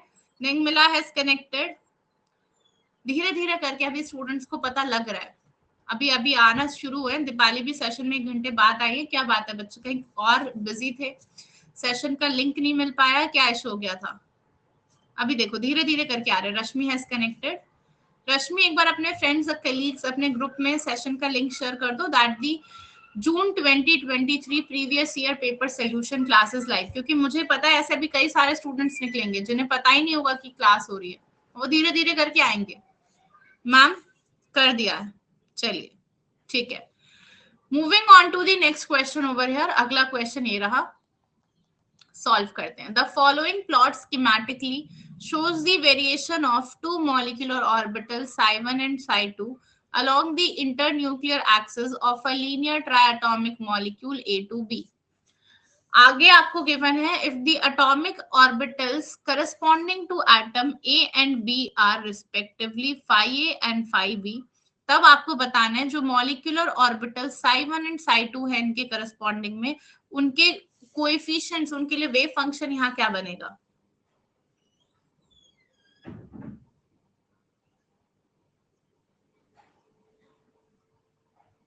आंसर बताइए सबसे पहले, सेकंड ऑप्शन मैम बी।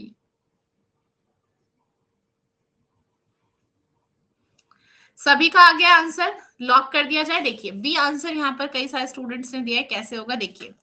सबसे पहले इसमें कहीं भी नोड नहीं है, तो देखिए इसका भी पॉजिटिव फेज है, इसका भी फेज पॉजिटिव है, इसका भी फेज पॉजिटिव है, तो यानी कि ये भी plus plus plus plus plus plus plus plus plus और प्लस प्लस प्लस, तो सब में प्लस था। बट देखो ये भी ए है, ये भी ए है, दोनों का वेव सिमेट्रिकल है, तो अगर इसके लिए कोएफिशिएंट हमने A1 लिया है तो इसके लिए भी कोएफिशिएंट A1 होगा, और इसका डिफरेंट है तो इसको हम B1 लिख देंगे, तो क्या बनेगा A1 फाई ए प्लस A1 फाई ए आएगा यहाँ पर भी, और B1 क्या है, B वाला हमारा डिफरेंट है, तो इसके लिए कोएफिशिएंट हमने B1 यूज कर लिया। क्लियर है? अब यहाँ पर क्या किया है, इसके लिए डिफरेंट कोएफिशिएंट लिया C1, तो यानी कि 1 और 3rd ऑप्शन इसीलिए गलत हो गए क्योंकि कोएफिशिएंट डिफरेंट नहीं आएगा, ये भी ए है, ये भी ए है, जैसा ये कर्व है ये कर्व और ये कर्व एकदम सिमेट्रिक है, तो दोनों के कोएफिशिएंट सेम हो जाएंगे, सेम ही कर्व है। क्लियर है ना? यहाँ पर अगर मैं एक्सिस ड्रॉ कर दूं तो ये पार्ट इस पार्ट के सिमेट्रिक की तो है, जो जैसा ये कर्व है ए वैसा ये है, तो दोनों के कोएफिशिएंट बराबर हो जाएंगे, तो ये भी A1 होगा, ये भी A1 होगा, तो C1 की तो कोई गुंजाइश ही नहीं है, तो ये हट गया यहाँ से। ठीक है, तो ये दो ऑप्शंस तो हट गए। अब 2 और 4 में देखते हैं, देखिए नीचे वाले को देखना है, यहाँ पर कितने नोड्स हैं, देखिए A प्लस है तो इसके कोएफिशिएंट के साथ प्लस आएगा, यहाँ पर इसके कोएफिशिएंट के साथ A के साथ माइनस लिख दिया तो गलत हो गया ये। B के साथ आएगा नेगेटिव, तो B के साथ इधर नेगेटिव है, और देन इसका देखिए इसके साथ अगेन पॉजिटिव आना चाहिए। ठीक है, तो ये और ये सेम बिहेवियर है, सेम सिमिलर कर्व है, दोनों के कोएफिशिएंट सेम होंगे, तो यहाँ पर जो करेक्ट आंसर होगा that will be the option number 2। Deepak has also connected, nice explanation ma'am. Srishti clear है? आप नंबर ऑफ नोड से भी देख सकते हैं, कितने नोड हैं, 1 और 2। तो देखिए यहाँ पर यहाँ से यहाँ जाएंगे तो आपका एक नोड प्लस से माइनस, फेस चेंज हुआ, फर्स्ट नोड अगेन माइनस से प्लस, तो अगेन क्या है, अनसिमेट्रिकल है, और अगर एसिमेट्रिकल है तो दूसरा नोड आ गया, तो नोड नंबर 1 एंड यहाँ से नोड नंबर 2, तो दो नोड्स आ गए। यहाँ पर प्लस से plus, zero node, again plus से अगेन क्या है, प्लस है, तो यहाँ पर भी कोई नोड नहीं आएगा, तो यहाँ पर जीरो नोड का केस बना, और यहाँ पर कितने नोड्स बन गए, 2 नोड्स बन गए। मैम के साथ पढ़, लास्ट क्वेश्चन, हाँ, शैला आई कैन रिपीट, मैम के साथ पढ़ते हुए कॉन्फिडेंस आता है। Okay, thank you so much. चलिए शैला, ये वाला क्वेश्चन रिपीट करना है। देखो यहाँ पर ध्यान से सुन लो इस कॉन्सेप्ट को, मैं वही कह रही थी कि ये क्वेश्चन आपने रटा हुआ है इसीलिए 3n-7 सबने बोल दिया, बट अगर कुछ और थर्मोडायनामिक्स में आ जाएगा, निकालो वाइब्रेशनल या फिर कोई भी डिग्री ऑफ फ्रीडम, आप गलत कर सकते हो, वहां पे माइनस में नहीं आएगा। देखो क्यों, आपको नॉर्मल डिग्री ऑफ फ्रीडम देखना आता है सभी को, लीनियर में मैंने बताया ये आप निकालते हो 3n-5, यहाँ 3n-6 होते हैं नॉन लीनियर के लिए, क्योंकि यहाँ रोटेशनल 3 होते हैं, यहाँ रोटेशनल 2 होते हैं। अब जो थर्मोडायनामिक्स है वहां पे 3n-5 और 3n-6 ही है, यही कहानी खत्म हो गई। ठीक है, जब हम आर्हीनियस जब हम यहाँ पर ट्रांजिशन थियरी या फिर एक्टिवेटेड कॉम्प्लेक्स थियरी भी वही है, उसे जब हम पढ़ते हैं तो वो थियरी बोलती है कि A प्लस B हमारे जो दो रिएक्टेंट हैं ये मिलकर एक एक्टिवेटेड कॉम्प्लेक्स बना रहे हैं AB, और ये एक्टिवेटेड कॉम्प्लेक्स टूट कर एक प्रोडक्ट P दे रहा है। क्लियर है? तो यहाँ पर हम क्या बोलते हैं कि ये जो प्रोडक्ट का बनना ये डिपेंड करता है एक loose vibrational degree of freedom पर, कि एक vibrational degree of freedom different character का होता है, जो कि हमारा एक्टिवेटेड कॉम्प्लेक्स बना सब इस तरीके से वाइब्रेट कर रहे हैं, एक डिफरेंट करेक्टर का है जिस वजह से कॉम्प्लेक्स टूट जाएगा और प्रोडक्ट दे देगा। तो यानी कि effective vibrational degree of freedom कितने हुए, 3n-5 में से एक डिफरेंट टाइप का था तो उसे माइनस कर देते हैं, तो इसीलिए यहाँ रिजल्टेंट 3n-6 आता है, 3n-7 आएगा इधर in the case of transition state theory, तो इसीलिए 3n-7 करना था यहाँ पर। क्लियर है शैला? सभी को क्लियर हो गया? गजुला हैज आल्सो कनेक्टेड, जी मैम क्लियर। तो ये कॉन्सेप्ट है, ये आपको ध्यान रखना है। ठीक है, अगला क्वेश्चन इंपॉर्टेंट सवाल, इस क्वेश्चन का जरा सभी लोग देंगे आंसर, शुरू हो जाएंगे। Let me create a poll again for you all. Poll में जवाब देंगे ब्रजपाल।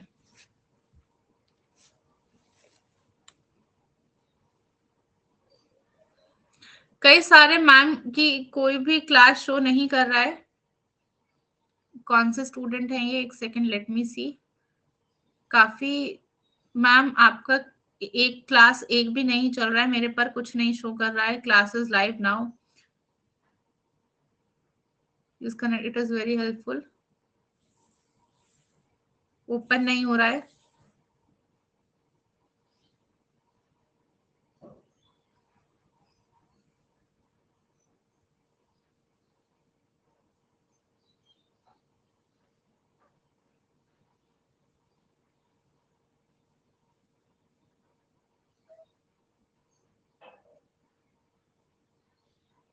एक्चुअली ये इशू कैसे आ रहा है स्टूडेंट के पास, ये जो स्टूडेंट बोल रहे हैं कि मैम मुझे एक भी क्लास, ये लाइफ साइंस का एनरोल करके बैठे हैं और कह रहे हैं केमिकल साइंस में मुझे एक भी मैम की क्लास शो नहीं कर रहा है। ये लीनियर फ्री एनर्जी रिलेशनशिप्स, ये यहाँ पर इन्होंने लाइफ साइंस का खोला हुआ है, और आई थिंक इन्होंने एडुकेटर को सब्सक्राइब ही नहीं किया होगा, तो स्केड्यूल कैसे दिखाएगा मेरा। ये राखी मैम की क्लासेस ओपन करके बैठे हैं, राखी मैम तो है ही नहीं यहाँ पर, अलका मैम है, ये पता नहीं। स्टूडेंट्स देखो, एक चीज मैं आप लोगों को अगेन बोल देती हूँ, यस चलो वेरी गुड, मैं आप लोगों को बोलूंगी थोड़ा सा प्लीज एप्लीकेशन चलाना सीख लें, ठीक है। आप लोग इंस्टाग्राम चलाते हो, यूट्यूब चलाते हो, व्हाट्सएप चलाते हो, प्लीज थोड़ा सा एप्लीकेशन को देख लो। लाइफ साइंसेस की क्लासेस फॉलो करी हुई है, राखी मैम को फॉलो करके बैठे और बोल रहे हैं मैम का सेशन नजर नहीं आ रहा है। आप पहले मेरे प्रोफाइल पे जाओगे लिखांशु मैम, मुझे फॉलो करोगे, जो बैचेस हैं उनमें एनरोल करोगे, तभी तो स्केड्यूल दिखाएगा आपको, पूरे सारे फैकल्टीज का एक साथ स्केड्यूल थोड़ी दिखा देगा।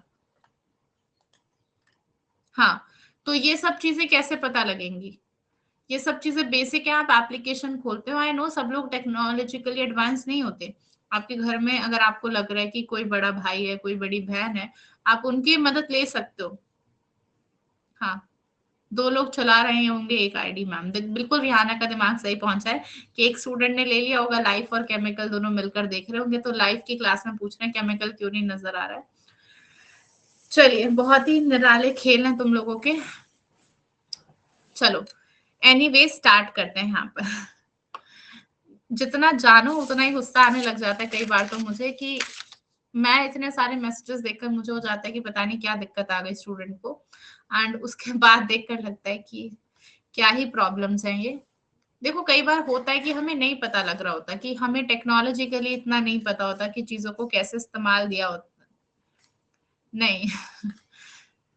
2 लोग कैसे यूज कर सकते हैं मैम, नहीं कर सकते, आई थिंक एक एक फोन से लॉग आउट करना पड़ेगा, या फिर जिसकी आईडी होती है उसी के फोन नंबर पे चलता होगा।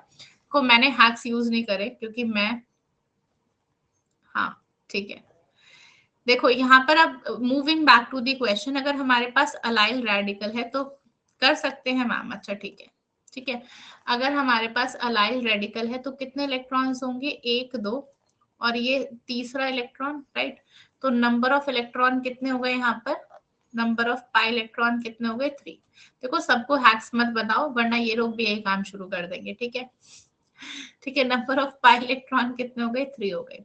तो एनर्जी के लिए ऑर्बिटल क्या होता है, इसकी energy alpha plus 2 beta, and ये 2 लेवल्स मैंने बताया था ना हक्कल डायग्राम, 2 लेवल्स इस तरीके से, इनकी एनर्जी कितनी हो गई, अल्फा माइनस बीटा, ठीक है। तो देखिए कितने इलेक्ट्रॉन भरने, 3, 1 2 3, तो टोटल एनर्जी की वैल्यू कितनी हो जाती थी, याद है, 2 इलेक्ट्रॉन स्टेट में तो 2 इंटू अल्फा प्लस 2 बीटा, और इस स्टेट में कितना इलेक्ट्रॉन है, 1, तो 1 इंटू अल्फा माइनस बीटा। आप इसे सॉल्व करोगे वैल्यू कितनी आ जाएगी, यहाँ से 2 अल्फा प्लस अल्फा, 3 अल्फा लिख लू मैं, एंड 4 बीटा माइनस बीटा तो प्लस 3 बीटा आ गई, ठीक है।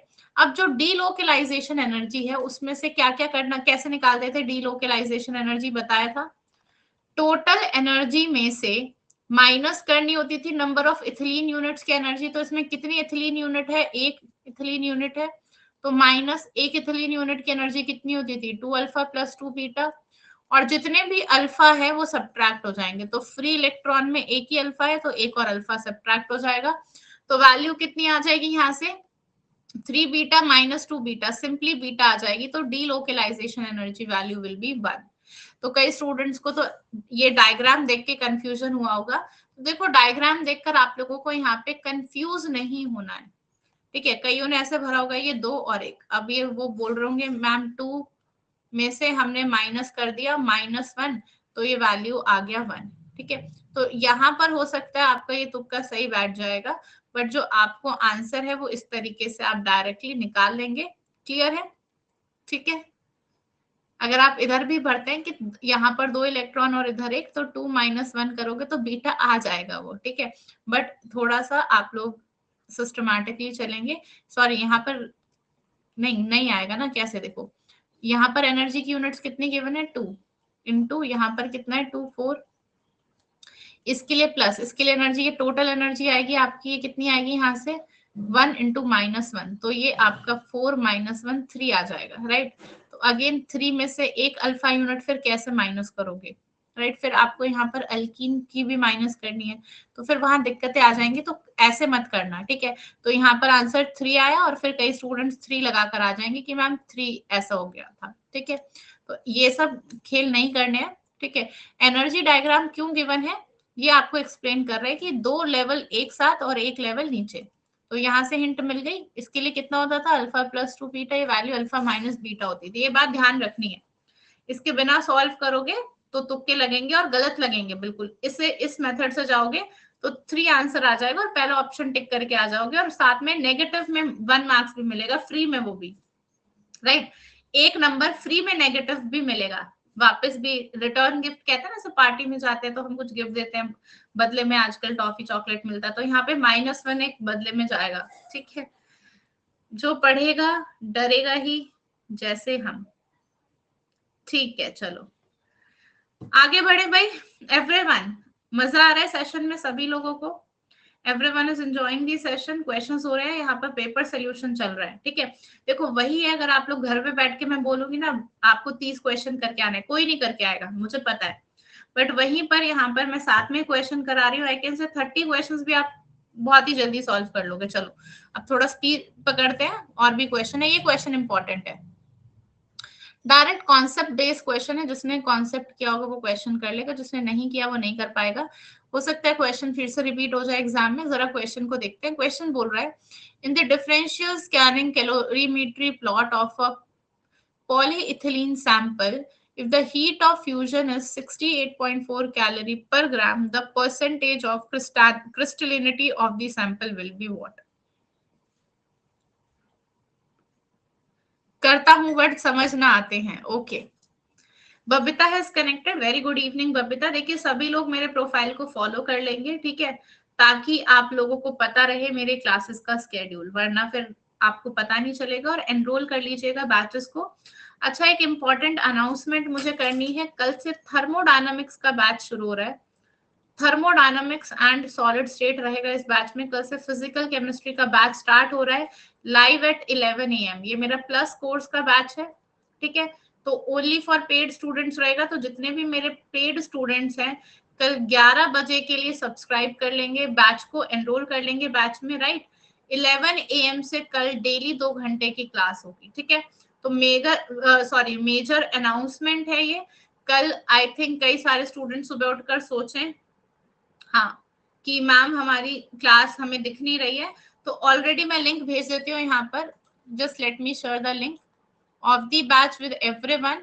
बैच इज लाइव नाउ, तो कल से आपको क्लासेस नजर आ जाएंगी यहाँ पर। ठीक है, तो परेशान नहीं होना भाई, बिल्कुल ही। Let me just share the batch over here with everyone of you.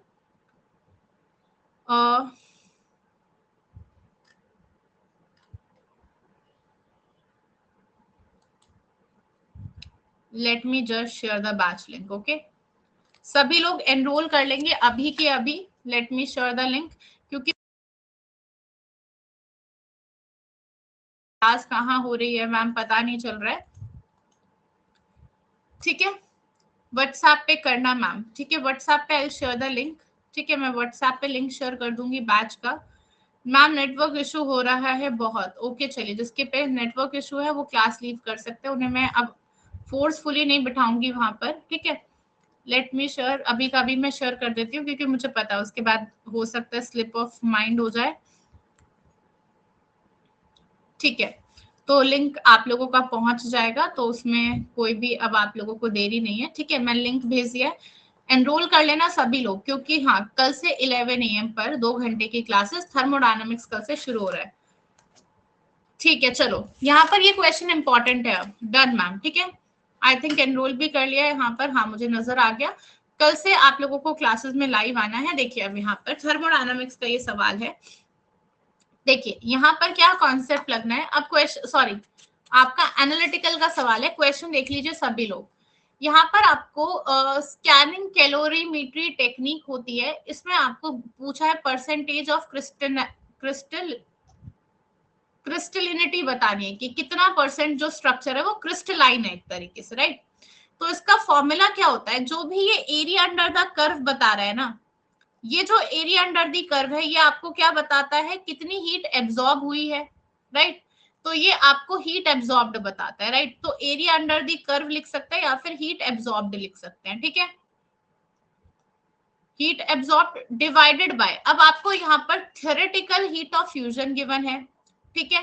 तो थ्योरेटिकल हीट ऑफ फ्यूजन आपको गिवन है डेल्टा एच ऑफ फ्यूजन। तो यहां से जो इसका रेशियो होगा वो तो आपको फ्रैक्शन में बताएगा, परसेंटेज क्रिस्टलिनिटी। अगर परसेंटेज में बताना है तो इनटू 100 भी करेंगे इसके बाद, राइट। तो सॉल्व कर लो इसे। एरिया कितना गिवन है, 54.5 कैलोरी पर ग्राम। तो इतनी हीट एब्जॉर्ब गिवन है, एरिया अंडर दी कर्व ने बताया। हीट ऑफ फ्यूजन कितना है, 68.4 कैलोरी पर ग्राम। ये थ्योरेटिकल वैल्यू गिवन है। इनटू 100 कर देंगे तो इसे सॉल्व कर लो, ये वैल्यू नियर अबाउट 79% आ जाएगी। और option number 4 will be the correct set of answer. Clear है एवरीवन? क्या सभी लोगों को क्लियर है? डी ऑप्शन मैम, चलिए वेरी गुड। अगला question is here on your screen. अगला क्वेश्चन आप लोगों की स्क्रीन पर ये रहा। A reaction follows the rate law minus dA by dt is equal to K into A square from an initial concentration A naught. The time taken for the reaction to reduce to A naught by 4, namely the quarter life of A is what? देखो आपको यहाँ पर बताना है कि initial, देखिए second order reaction है, ये क्या एक्सप्लेन करता है, दिस इज एक्सप्लेनिंग रेट। तो रेट किसके इक्वल है, K इंटू ए स्क्वायर के। और ये क्या बता रहा है, कंसंट्रेशन की जो पावर होती है दैट इज ऑर्डर, तो ऑर्डर है 2, राइट। तो आपको यहाँ पर टाइम निकालना है, कितना होगा, कैसे निकालेंगे, देखिए सेकेंड ऑर्डर के लिए फॉर्मूला क्या होता है, 1/a amount of reactant left at time t is equal to 1 upon initial amount plus kt, यही फॉर्मूला होता है, यस और नो। अब आपको टाइम कौन सा निकालना है, जब अमाउंट a नॉट बाय 4 हो जाए। तो ये अमाउंट कितना बचा होगा, इनिशियल से, इनिशियल अमाउंट ए नॉट था और अमाउंट एट दिस टाइम कितना बचा है, it has been reduced to A naught by 4। तो ये अमाउंट लेफ्ट है, देखो रिड्यूस्ड 2 है, तो मतलब इतना अमाउंट बच गया है। अगर लिखता for the concentration reduced by A naught by 4, मतलब ए नॉट बाय 4 से रिड्यूस हुआ है, मतलब माइनस करना था, तो फिर कितना बचता, 3 ए नॉट बाय 4 बचता। ये छोटी छोटी चीजें जो पता होनी चाहिए। तो ये ए नॉट बाय 4 है, तो लिख लो यहाँ पर ये कितना गिवन है, इसे इधर ले आओ, -1/a0। तो इसी टाइम को हम क्या कह रहे हैं, क्वार्टर लाइफ बोल रहे हैं। तो सॉल्व कर लो, ये वैल्यू कितनी आ जाएगी, 3a0 by into k, this is equal to quarter life. Clear है? यस, क्वार्टर लाइफ होती ही क्या है, जब हमारा इनिशियल अमाउंट a0/4 हो जाए, 1/4 में कन्वर्ट हो जाए। कोई बात नहीं, जिसके मोबाइल में बैटरी लो हो गई है वो बाद में देख लीजिएगा, this is what I can say over here, ठीक है।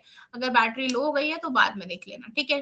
2 आवर्स की क्लास अभी आधा घंटा चलेगी रहना, ठीक है। चलो अभी 10 क्वेश्चन करने, थोड़ा सा स्पीड बढ़ाएंगे। चलो क्वेश्चन करेंगे। यहाँ पर आपको गिवन है, क्यूबेन गिवन है, स्ट्रक्चर गिवन है, आपको इसके लिए जल्दी से पॉइंट रूप बताना है क्या होगा।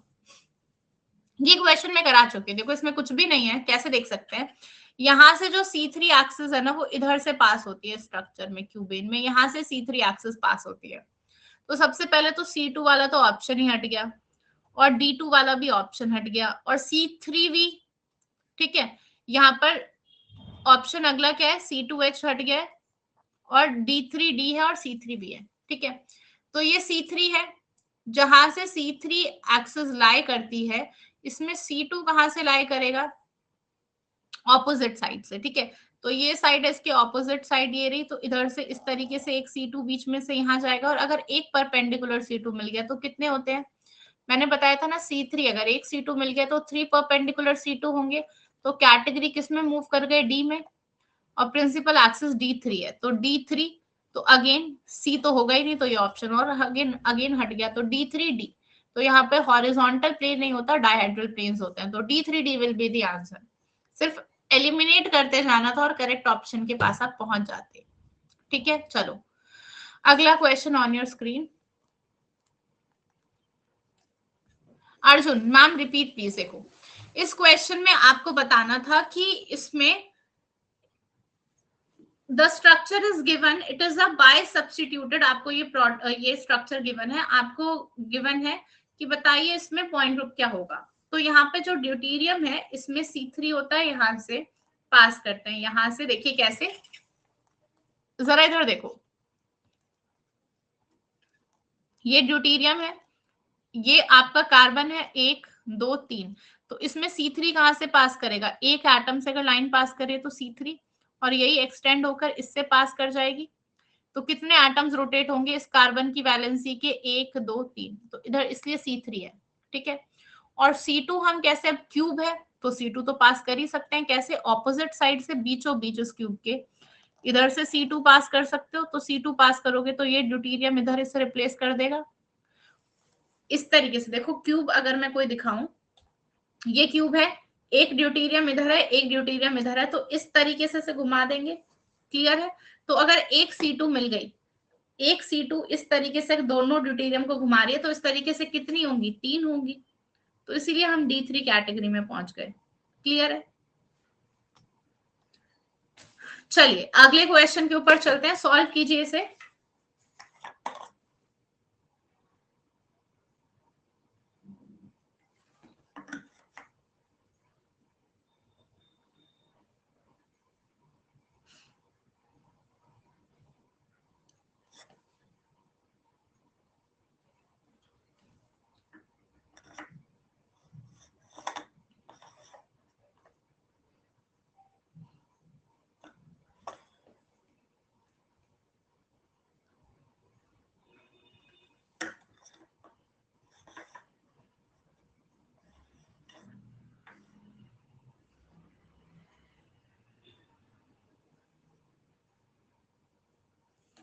देखिए सबसे पहले तो स्ट्रक्चर में यहाँ पर ये देख लो, ये 18 इलेक्ट्रॉन रूल को फॉलो कर रहा है, इसमें ये 18 इलेक्ट्रॉन रूल को फॉलो कर रहा है क्या, 1 है प्लस Mn का काउंट कितना होता है, 7 प्लस 8 प्लस 1 प्लस 1, तो ये कितना बन गया, 8 8 16 17 18, राइट, करेक्ट है। कैसे बनेगा, अब Mn CO5 नेगेटिव है, Mn CO5 नेगेटिव था। ठीक है, अब यहाँ पर इसको किससे अटैच किया गया है, CH3 5Cl से, तो यानी कि इसने क्या किया यहाँ पर, ये रहा हमारा C3H5Cl, ये रहा 1 2 3 4 5, 1 2 3 कार्बन और Cl, तो इसने इधर अटैक करा, इसकी हेप्टासिटी कितनी बन गई यहाँ पर हमारी eta1, और यहाँ से Cl निकल गया, तो यहाँ पर ये जो Cl लिगेंड लगा वो इसके साथ इन्होंने अटैच कर दिया, और Cl again negative charge again retain रहेगा, तो ये बन गया eta1 C3H5 MnCO4 और Cl। ठीक है, तो ये हमारा एक कॉम्प्लेक्स बन गया, क्या बन गया देखो, Mn, 4 कार्बोनिल है यहाँ पर, एक कार्बोनिल हमने एलिमिनेट किया, एक Cl लगा हुआ है, और ये रिंग क्या है अभी हमारे पास, eta1 है, तो एक दूसरा कार्बन तीसरा, तो इस तरीके से अटैच्ड है ये।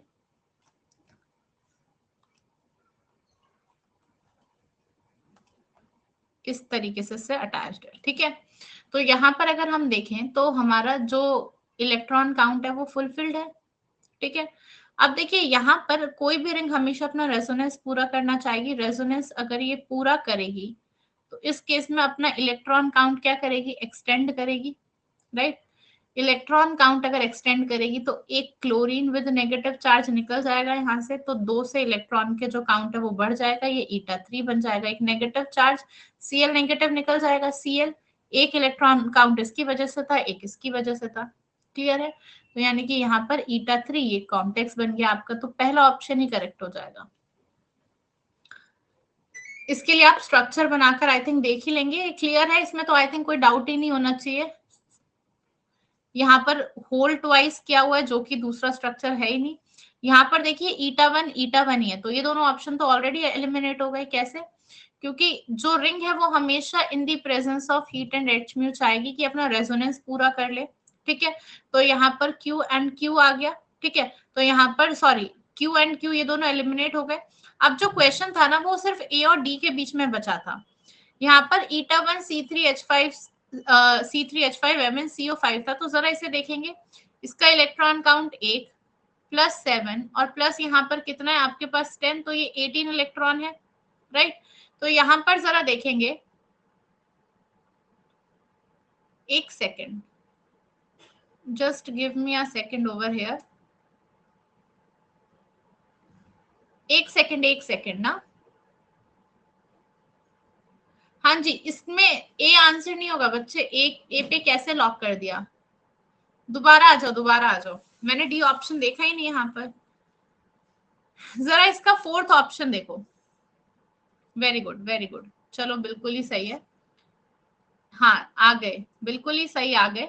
मैंने बिल्कुल ऑप्शन ही नहीं देखा था, सॉरी। देखो Mn नेगेटिव है यहाँ पर, इसे प्लीज इसे दोबारा देखो, इधर आ जाओ। ठीक है, Mn नेगेटिव है, CO5 है वही, C3H5 है, ये रहा C3H5Cl। तो जब ये इस पर अटैक करेगा सबसे पहले, तो पहले स्टेप में आपको हीट और एच म्यू थोड़ी गिवन है। जब हीट और एच म्यू गिवन होती है तब कार्बोनिल का आइसोमराइजेशन होता है, जब कार्बोनिल रिमूव होता है। तो पहले स्टेप में कैसे कार्बोनिल निकाला? देखो पहले स्टेप में तो रिएक्शन क्लियर है, इधर अटैक करेगा ये इधर, और यहाँ से Cl निकल जाएगा, तो क्या बन जाएगा? देखो MnCO5, और यहाँ पर क्या अटैच होगा? इस पोजीशन पर eta1 पोजीशन पर लग जाएगा ये। तो ये इस पोजीशन पर अगर लगा तो इस तरीके से ये आपका कॉम्प्लेक्स बनेगा पहला।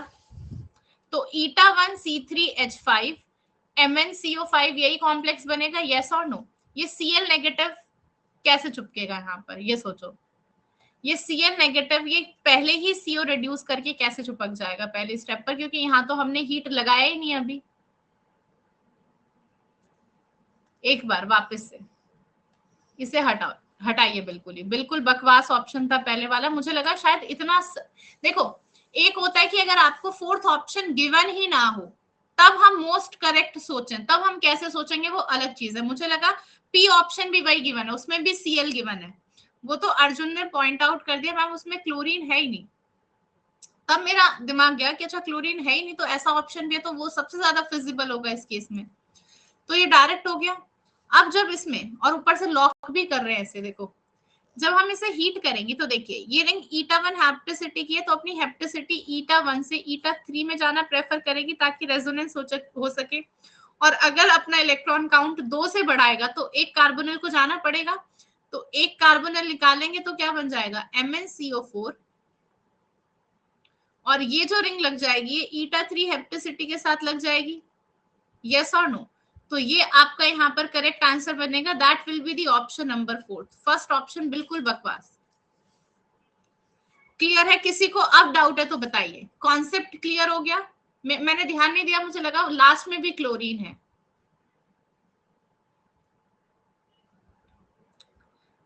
अर्जुन की वजह से बिल्कुल सही है। अर्जुन ने मुझे क्लोरीन चमकाया, उन्होंने लिखा Cl की वजह, मैंने सिर्फ इतना ही पढ़ा और फिर मैंने क्लोरीन देखा, मुझे तुरंत नोटिस हुआ कि यहाँ क्लोरीन क्यों लगा हुआ है और उधर क्लोरीन नहीं है, तो एकदम से माइंड में स्ट्राइक किया मेरे ऑप्शन देखकर ही। क्लियर है मैम? ठीक है, कई बार क्या हो रहा था ना, मैं बार बार स्लाइड चेंज करे जा रही हूँ, तो क्वेश्चन CO Cl तो वो ध्यान में नहीं आ रहा कि वो COCl है वहां पर और नीचे है ही नहीं Cl। ठीक है, चलो इस चीज को यहाँ पर जो जितनों ने भी बी ए आंसर लॉक किया था, अब अपने लॉक को खोल लो और उसके फोर्थ वाले को लॉक लगा दो। ठीक है, आइसोमराइजेशन जब भी होगा कार्बोनिल तब रिमूव होगा जब हीट और एच म्यू आप डालोगे, उससे पहले ही वो वहां से रिमूव नहीं हो जाएगा खुद ब खुद। हीट दोगे या फिर टेम्परेचर दोगे या फिर लाइट दोगे तब वो रिमूव होगा वहां पर।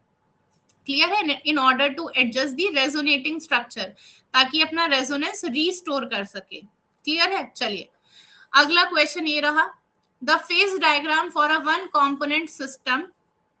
CO5 नहीं होगा ना, देखो कैसे, ये CO5 यहां से अपनी हेप्टोसिटी को CO3 करना चाहेगी रिंग, क्योंकि ये तो आइसोमराइजेशन कर सकती है, राइट? तो अगर ये इसमें कन्वर्ट होगी तो एक कार्बोनिल को निकलना पड़ेगा, क्योंकि तभी तो आप इलेक्ट्रॉन काउंट बढ़ा सकते हो, क्योंकि ये भी 18 इलेक्ट्रॉन है। अगर आप eta3C3H5 कर दोगे और यहाँ 5 ही कार्बोनिल लगे रहने दोगे तो ये 20 इलेक्ट्रॉन बन जाएगा, तो हीट की वजह से एक कार्बोनिल एलिमिनेट होगा। क्लियर है? आपने हीट और एचम्यू का रोल ही नहीं समझा इसमें। हाँ जी, हाँ ठीक है। अगर सोचो, अगर यहाँ पे पेंटा साइक्लोपेंटाडाइनाइल रिंग होती और वो स्टार्टिंग में eta1 से जुड़ती, तो उधर रेजोनेंस कराने के लिए 4 से इंक्रीज करना पड़ता, तो 2 कार्बोनिल निकालते। अगर इसी की जगह वो आपको यहाँ पर दे दे, सीपी रिंग दे दे, तो उसके केस में क्या निकालना पड़ेगा? 2 कार्बोनिल निकालने पड़ेंगे। क्लियर है? चलिए अगले क्वेश्चन पर आ जाइए। The phase diagram for a one component system is shown below. Ma'am ऐसे ही सॉल्व किया है, वेरी गुड। चलो हरिप्रिया, वेरी गुड। इस क्वेश्चन को करो, the phase diagram for a one component system is shown below, the number of degree of freedom at the points marked A B C D respectively are what? Option D देखा, चलो very good Haripriya, ठीक है। देखो point A की बात करते हैं, जब भी हम पॉइंट ए की बात कर रहे हैं, पॉइंट बी ये रहा, पॉइंट सी ये रहा, पॉइंट डी ये रहा, ठीक है। वन कंपोनेंट सिस्टम है तो maximum phases that can exist in equilibrium at 3। तो एक पॉइंट पे थ्री फेजेस को एग्जिस्ट कर सकते हैं, जिसे हम क्या बोलते हैं? यू टेक सॉरी, इस पॉइंट को हम क्या बोलते हैं? यहाँ पर जहां पर तीनों पॉइंट्स को एग्जिस्ट करें, क्रिटिकल पॉइंट। चलो बिल्कुल सही, रिहाना ने बोल दिया। मैंने पहले यहाँ पर यूटेक्टिक पॉइंट बोला था, फिर क्रिटिकल। मैं देख ही रही थी कि इसमें भी हाँ में हाँ मिला देंगे आधे लोग। CO5 है मैम डी ऑप्शन में, प्लीज बच्चे एक सेकेंड। हरिप्रिया, तो यहाँ तो eta1 ही रहेगा ना, इधर ये तो पी प्रोडक्ट की बात हो रही है। आपने हीट अब लगाई है तो अभी तो कार्बोनिल एलिमिनेट होगा। आप लोगों ने यही तो गलती की, आपने पहले कार्बोनिल एलिमिनेट कर दिया। हाँ,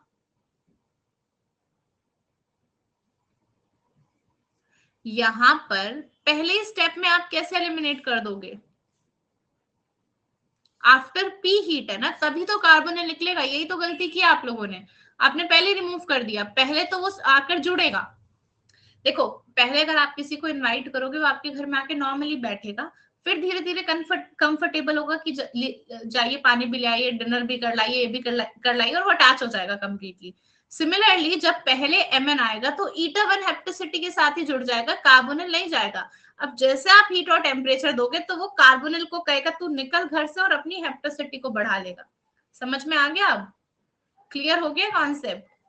चलो वेरी गुड, ये जरूरी था क्लियर होना। यहाँ पर देखो पॉइंट ए पर देखें तो कितने फेजेस हैं। देखो डिग्री ऑफ फ्रीडम का फॉर्मूला क्या होता है? C minus P plus two. One component system है तो 1 + 2 कितना हो गया? 3। तो 3 माइनस पी लगाना है बस। देखो ये आपको रूल लगाना है। तो ए पॉइंट के लिए क्या होगा? कितना फेज प्रेजेंट है यहाँ पर? एक ही सिंगल फेज है, तो 3 माइनस 1 तो 2 हो जाएगा। ए के लिए 2, ठीक है। तो ये दो ऑप्शन हट गए पहले। बी पॉइंट पर एक फेज ये रहा, ठीक है, दूसरी लाइन ये रही और तीसरी लाइन ये रही, राइट। तो यानी कि ए बी सी पे 3 फेजेस को एग्जिस्ट कर रहे हैं, तो 3 माइनस 3, तो बी के लिए आ जाएगा 0। पहला ही ऑप्शन करेक्ट हो गया। सी पे देखिए, एक लाइन, दो लाइन, तीन लाइन को एग्जिस्ट कर रही है, तो ट्रिपल पॉइंट है। अगेन बी भी ट्रिपल पॉइंट है, सी भी ट्रिपल पॉइंट है, तो दोनों के लिए वैल्यू 0 आएगी डिग्री ऑफ फ्रीडम की। डी पर देखिए, एक ये वाला फेज और ये वाला फेज, दो ही फेज को एग्जिस्ट कर रहे हैं, तो 3 माइनस 2 कितना होगा? 1। मैम कंपोनेंट्स काउंट करते हैं तो स्टोशियोमेट्री देखते हैं? नहीं नहीं नहीं अर्जुन, नो। ठीक है, तो यहाँ पर 3 माइनस, प्रदन्या 3 माइनस पी करना है, वन कंपोनेंट सिस्टम है, ये हमारा डिग्री ऑफ फ्रीडम का फेज रूल है। कंपोनेंट कितना है 1, तो 1 + 2 ये रूल बन गया, यानी कि वन कंपोनेंट के लिए रूल आ गया 3 माइनस पी। ए पॉइंट सिर्फ अकेला ए का एक ही फेज है, तो 1 फेज है, तो यहाँ पर अगर हम 3 माइनस 1 करेंगे तो डिग्री ऑफ फ्रीडम 2 आ गया। पॉइंट बी पे ये लाइन और ये लाइन, 3 लाइन को एग्जिस्ट कर रही है, तो ट्रिपल पॉइंट हो गया, तो 3 माइनस 3 0। सी पॉइंट पर देखो, एक लाइन, दो लाइन, तीन लाइन, तीन फेजेस की लाइन इंटरसेक्ट कर रही है, अगेन 0। यहाँ पर डी पॉइंट पर एक लाइन, दो लाइन इंटरसेक्ट कर रही है, तो 3 माइनस 2 दो फेजेस हैं, तो 3 माइनस 2 1 आ गया। क्लियर है? तो इस तरीके से ऑप्शन 1 हो गया, और ये क्वेश्चन 4 मार्क्स में आया था, 4 मार्क्स में। देखिए इस टाइप के क्वेश्चन ना, जो हमारा जून का एग्जाम था, अच्छा जून के एग्जाम में 2 क्वेश्चन फेज डायग्राम से आए थे, एक आपका जनरल एप्टीट्यूड वाले पोर्शन में आया था, और एक यहाँ से 4 नंबर का और 2 नंबर का, ठीक है, 6 नंबर का आ गया था। तो पिछले साल कुछ नहीं आया था, तो हो सकता है इस साल क्वेश्चन अगेन इस टाइप का आ जाए, तो एक्सपेक्टेड है कि क्वेश्चन आ सकता है। ठीक है, चलो जी मैम, अगला क्वेश्चन करते हैं यहाँ पर। ठीक है, इस टाइप का क्वेश्चन एग्जाम में आ सकता है। क्वेश्चन, ये इंपॉर्टेंट कंसेप्ट है, ये क्वेश्चन एग्जाम में गलत आया था, यहाँ पे -4 की जगह -6 होना चाहिए था, राइट? ठीक है, ओके। विश्वजीत, एवरीवन, सभी लोग इस क्वेश्चन को ट्राई करेंगे। हाँ जी, ठीक है। इस क्वेश्चन का मैं कॉन्सेप्ट आपको समझाना चाहती हूँ। बेसिकली बोनस मार्क्स था ये उस ईयर का सभी स्टूडेंट्स के लिए जो मिला था। देखो क्या गिवन है, rate of N acid catalyse reaction is given. आपको रेट गिवन है, एक इक्वेशन का रेट क्या गिवन है, देखो K into concentration of ion, 3 ions की कंसेंट्रेशन है, X प्लस सॉल्ट इफेक्ट का क्वेश्चन, इंपॉर्टेंट कंसेप्ट है, क्वेश्चन आता है हर साल, Y2 negative and H plus. ठीक है, तो अगर इस रिएक्शन के लिए मुझे लॉग ऑफ K/K0 की वैल्यू देखनी हो, तो वो किसके इक्वल होती है, twice of D by Huckel constant, तो वो कितना है, B है।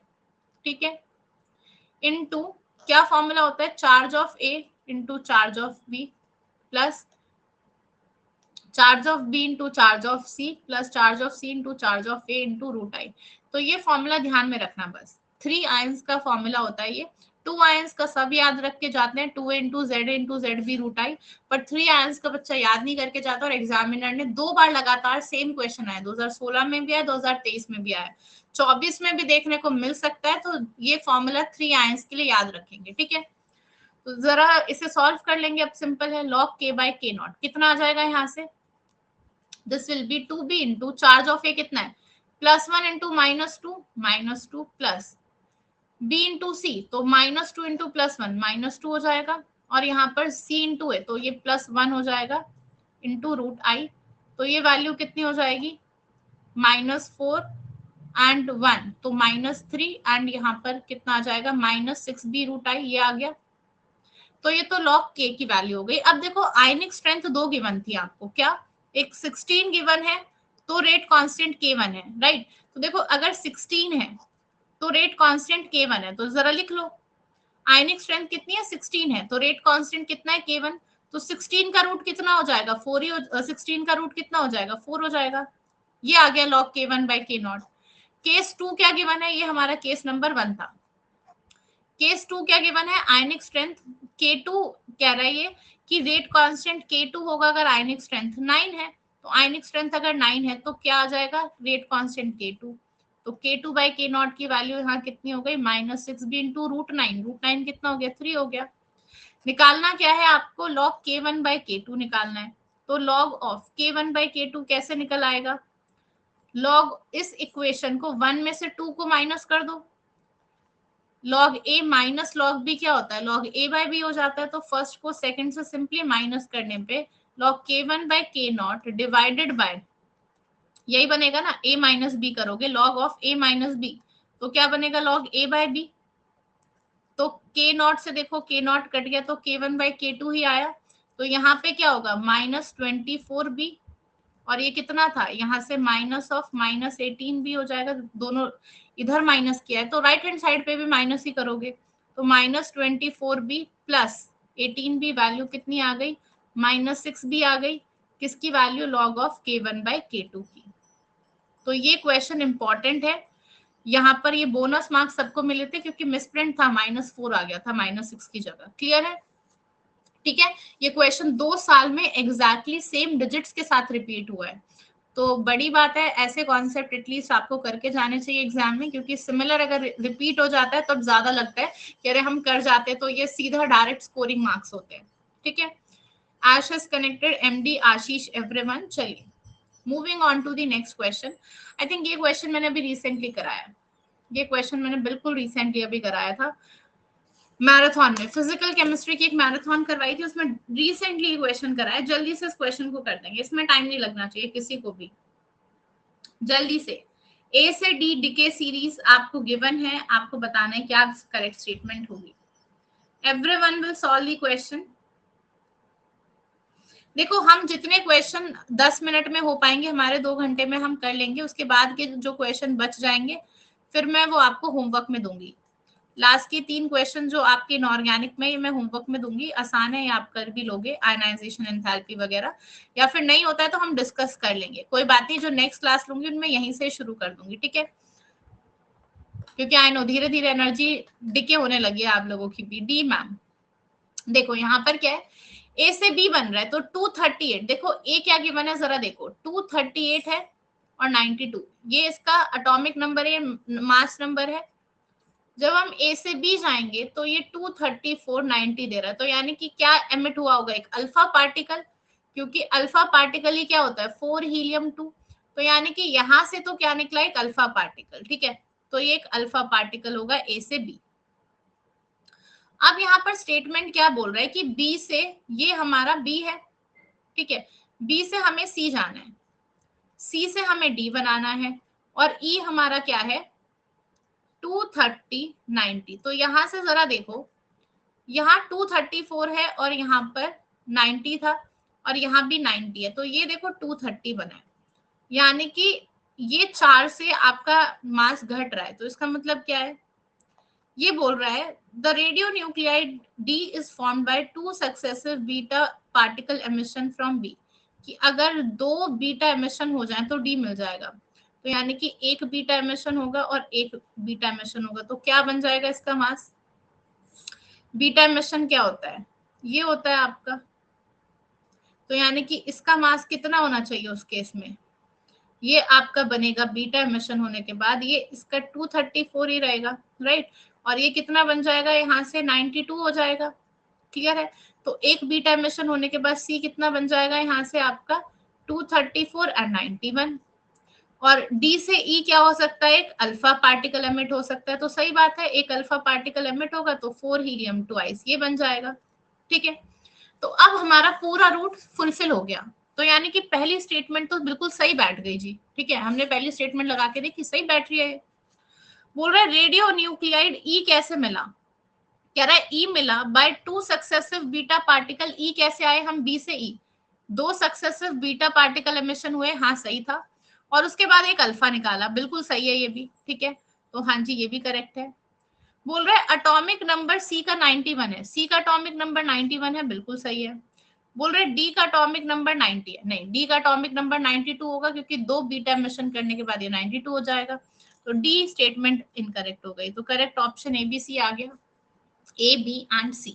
क्लियर है everyone, is it clear, yes और नो, यस और यस, यस मैम। चलिए नेक्स्ट क्वेश्चन, इंपॉर्टेंट सवाल, अगला सवाल इंपॉर्टेंट सवाल। ठीक है, बोला गया है एक आइडियल गैस है जिसका इनिशियल प्रेशर P है एंड वॉल्यूम V है, जो अंडरगो कर रही है आइसोथर्मल एंड रिवर्सिबल एक्सपेंशन। ठीक है, एक आइडियल गैस है, क्या कंडीशन गिवन है, प्रेशर P है, वॉल्यूम V है, नंबर ऑफ मोल्स। देखो आइडियल गैस की इक्वेशन आई थिंक सभी जानते हैं, एक आइसोथर्मल रिवर्सिबल एक्सपेंशन कर रही है, रिवर्सिबल आइसोथर्मल प्रोसेस है। देखो जिसको भी थर्मो नहीं आती है ना, जिसके लिए भी थर्मो वीक है, कल से मेरा प्लस कोर्स में बैच शुरू हो रहा है थर्मोडायनामिक्स का, 11 बजे से डिटेल्ड बैच शुरू है, एग्जाम से पहले खत्म करवा दूंगी, करके चले जाना। ठीक है, सॉलिड स्टेट भी हो जाएगा, उसी के बाद डिटेल्ड फिजिकल केमिस्ट्री का बैच है, 11 बजे से कल क्लास शुरू है, एनरोल कर लेना जिसने भी नहीं किया है, लिंक मैंने ऑलरेडी भेज दिया था। ठीक है, क्लियर है सभी को। चलो, अब आपको बोल रहे हैं एक्सपेंशन कर रहा है और एक्सपैंड करके जो एंट्रोपी है वो कितना चेंज हुआ, डेल्टा एस। तो मैग्नीट्यूड ऑफ वर्क डन निकालना है, कितना होगा, सी ऑप्शन होगा मैम। देखते हैं यहाँ पर, थोड़ा सा देखते हैं। हरिप्रिया ने सॉल्व किया है, रीना ने बी सॉल्व किया। देखो कैसे करेंगे। सबसे पहले वर्क डन का फॉर्मूला क्या होता है रिवर्सिबल आइसोथर्मल में? फॉर्मूला क्या होता है? Internal energy is equal to heat plus work done, ये हमारा फर्स्ट लॉ बोलता है। और आइडियल गैस है तो आइडियल गैस के लिए internal energy is only the function of temperature, और टेम्परेचर ही कांस्टेंट है, तो you internal energy change in internal energy zero हो जाएगा। तो वर्क डन किसके इक्वल हो जाएगा, चेंज इन हीट के, राइट। और Q किसके इक्वल होता है, TdS के इक्वल होता है, यस और नो? तो Q किसके इक्वल होता है हमारा, TdS। तो यहां से ds किसके, Q किसके इक्वल आ जाएगा, TdS के इक्वल आ जाएगा। तो यहां पर हमने लिख दिया T इंटू ds। अब हमें T की वैल्यू पता है कितनी होती है, PV आइडियल गैस है, PV is equal to nRT। तो यहां से टेम्परेचर क्या आ गया, PV बाय nR आ जाएगा। तो ये वैल्यू आ गई आपकी PV by nR into delta S.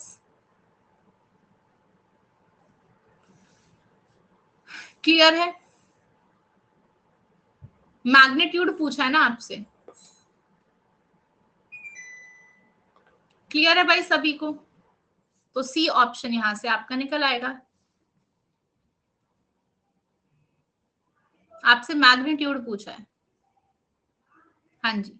चलो नेक्स्ट क्वेश्चन, और ये आज की क्लास का आखिरी क्वेश्चन होगा, इसके बाद में थोड़े से अनाउंसमेंट्स करने हैं, ठीक है।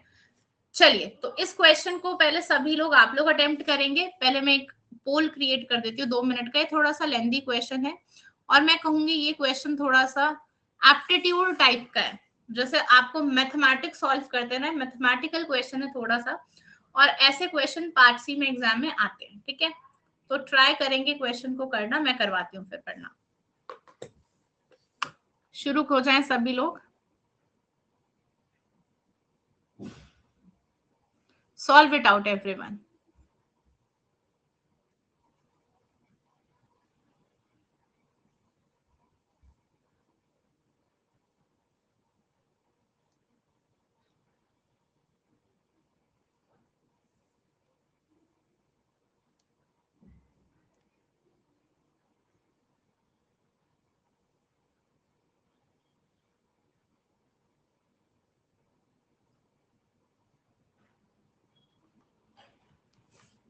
किसी का हुआ ये क्वेश्चन सॉल्व तो मुझे बताएंगे। आपको क्या बोला है, transference number of hydrogen ion in aqueous solution containing HCl and NaCl is 0.5।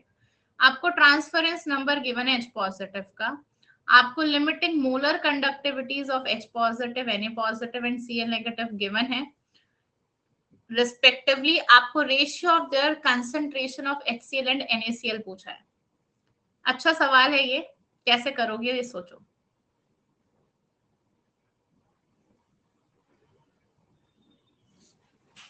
Everyone will solve this question, question काफी अच्छा है। हरिप्रिया और अमर ने सॉल्व कर लिया, वेरी गुड वेरी गुड। चलिए very good, Haripriya and Amar clappings, क्योंकि ये क्वेश्चन सबसे मुझे लगा था कि जितने भी क्वेश्चन अभी तक आए थोड़ा सा लेवल अच्छा था, थोड़ा सा दिमाग लगाना था, इजी है बट हाँ दिमाग लगाना है, ट्रिकी है अगेन, ठीक है। देखो अगर आप पहुंच पाए तो बहुत ही अच्छा था, बहुत ही बढ़िया। देखिए अगर मैं transference number of H positive की बात करूं तो वो किसके इक्वल आएगा, this will be equal to lambda m for H positive upon molar conductivity HCl के लिए plus molar conductivity of NaCl solution, इस तरह से निकालते थे हम। और मोलर कंडक्टिविटी को कैसे लिख लेते थे, this was equal to concentration of that particular ion into molar conductance at infinite dilution. इस तरीके से करते थे ना, यस और नो, करते थे ऐसे। तो अगर मैं इसके लिए कंसंट्रेशन मोलालिटी को x ले लूं तो x into molar molality eight infinite dilution जो गिवन है H पॉजिटिव की। सिमिलरली HCl के लिए कंसंट्रेशन मोलालिटी अगर मैंने m मानी है तो H पॉजिटिव और Cl नेगेटिव के लिए भी कितनी हो जाएंगी, M और M। और अगर मैंने NaCl सोल्यूशन के लिए यहाँ पर कितना है, X और Y में ले लेते हैं, ठीक है। तो अगर मैंने इसकी मोलालिटी X मानी तो आफ्टर डिसॉल्विंग ये X बनेगा और ये भी X, और ये कितना बनेगा, NaCl को अगर मैंने इनिशियली Y मोलालिटी ली है तो एक Na पॉजिटिव और एक Cl नेगेटिव आयन बनेगा, तो इसकी मोलालिटी Y हो जाएगी, इसकी भी Y हो जाएगी। क्लियर है? तो यानी कि HCl क्या होगा, आपका X ही रहेगा, राइट। तो यहाँ पर मैं लिख सकती हूँ X फॉर HCl, और Y के लिए कितनी हो जाएगी ये वैल्यू, क्योंकि मुझे कंसंट्रेशन बतानी है ना, इसके लिए मैंने कंसंट्रेशन Y ले ली। तो Y into molar conductance at infinite dilution for NaCl। ठीक है, अब देखो इसे कैसे सॉल्व करेंगे। ये मुझे वैल्यू गिवन है 0.5, ठीक है। इसकी कंसंट्रेशन नहीं बता, बट इनफाइनाइट डाइल्यूशन पर इसके H पॉजिटिव की कंसंट्रेशन कितनी है ये पता है, 350 इंटू 10 की पावर -4 है। देखो 10 की पावर -4 का कोई लोड नहीं है, क्योंकि यहाँ पर भी 10 की पावर -4, 10 की पावर -4, 10 की पावर -4, तो नीचे से कॉमन आके ऊपर से कट जाएगा, तो उसे मत लिखो, उसे छोड़ सकते हो। मैं पहले ही जो आपकी कैलकुलेशन है उसे आसान कर रही हूँ, ठीक है। अब यहाँ पर X इंटू HCl के लिए कितनी होगी, H positive plus Cl negative ion के लिए जोड़ दो, तो ये रहा H पॉजिटिव की है, ये Na की है, और ये Cl की है, तो Cl की ये वाली है, दोनों जोड़नी है। 350 प्लस 75, इनकी मोलर कंडक्टेंस जरा जोड़ दो, कितनी हो जाएगी, 425 हो जाएगी, ठीक है। प्लस ये वैल्यू कितनी हो गई, NaCl के लिए अगर देखना है तो ये Na है, ये रहा Cl, तो 50 प्लस 75 कितना हो गया, ये आपका 125, ये कितना हो गया Y। बस सिंपल एज दैट।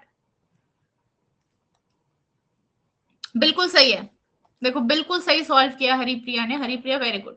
देखो हरिप्रिया ने बिल्कुल सही सॉल्व किया, गुड।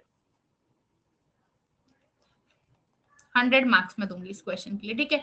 अब यहाँ पर कुछ नहीं करना था, अब सिंपल सी बात है, इक्वेशन बन गई, इसे सॉल्व कर लो। आपको X क्या मैंने ली थी, कंसंट्रेशन ऑफ HCl को X लिया है, और NaCl की कंसंट्रेशन को Y लिया है, तो HCl इज टू NaCl निकालना है, मतलब X इज टू Y को सॉल्व करना है इस इक्वेशन में। ये रेशियो निकालना है, कैसे निकालोगे, देखो क्रॉस मल्टीप्लाई कर दो इसे, क्या बनेगा ये 425x इंटू 0.5, राइट। या फिर इसे नीचे ले आओ ना, इसे नीचे ले आओ यहाँ से, तो ये कितना बन जाएगा, पॉइंट देखो, इसे इसे ऊपर ले जाओ, इसे नीचे ले आओ, कितना बन जाएगा ये देखो, 425x प्लस 125y, और ये क्या बन जाएगा 350 बाय 1/2, तो 350 इंटू 2 700 हो गया ये, राइट। अब यहाँ पर 700x, ठीक है, तो 700 में से 425 गया, 125y आ जाएगा, ये इज इक्वल टू 275x, ये आ जाएगा इधर जाकर।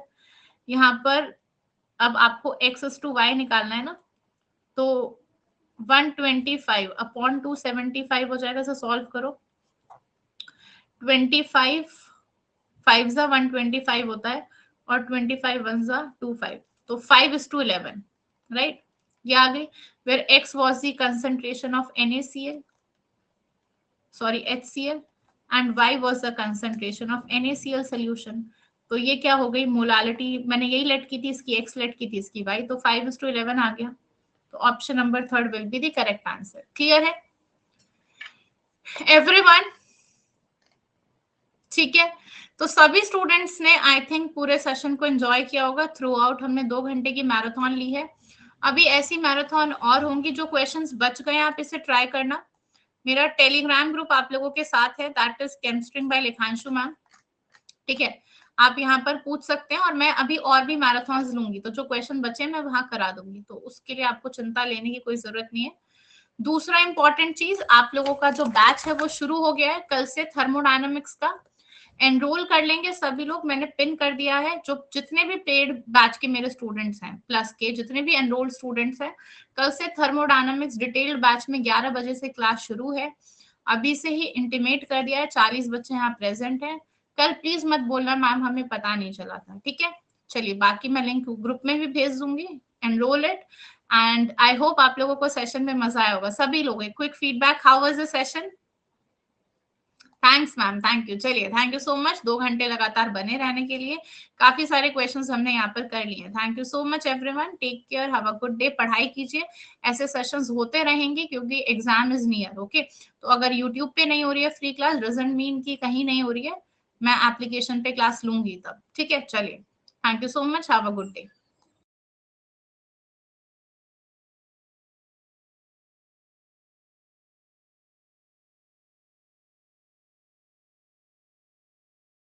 क्लासेस ऑन गोइंग है, ये बात ध्यान रखना। यूट्यूब पर और ऐप पर दोनों पे क्लासेस चल रही है, तो अगर यूट्यूब पर मिस हो रही है तो वो भी देखनी है, और ऐप पे मिस हो रही है तो वो भी देखनी है। ठीक है, मेरे टेलीग्राम ग्रुप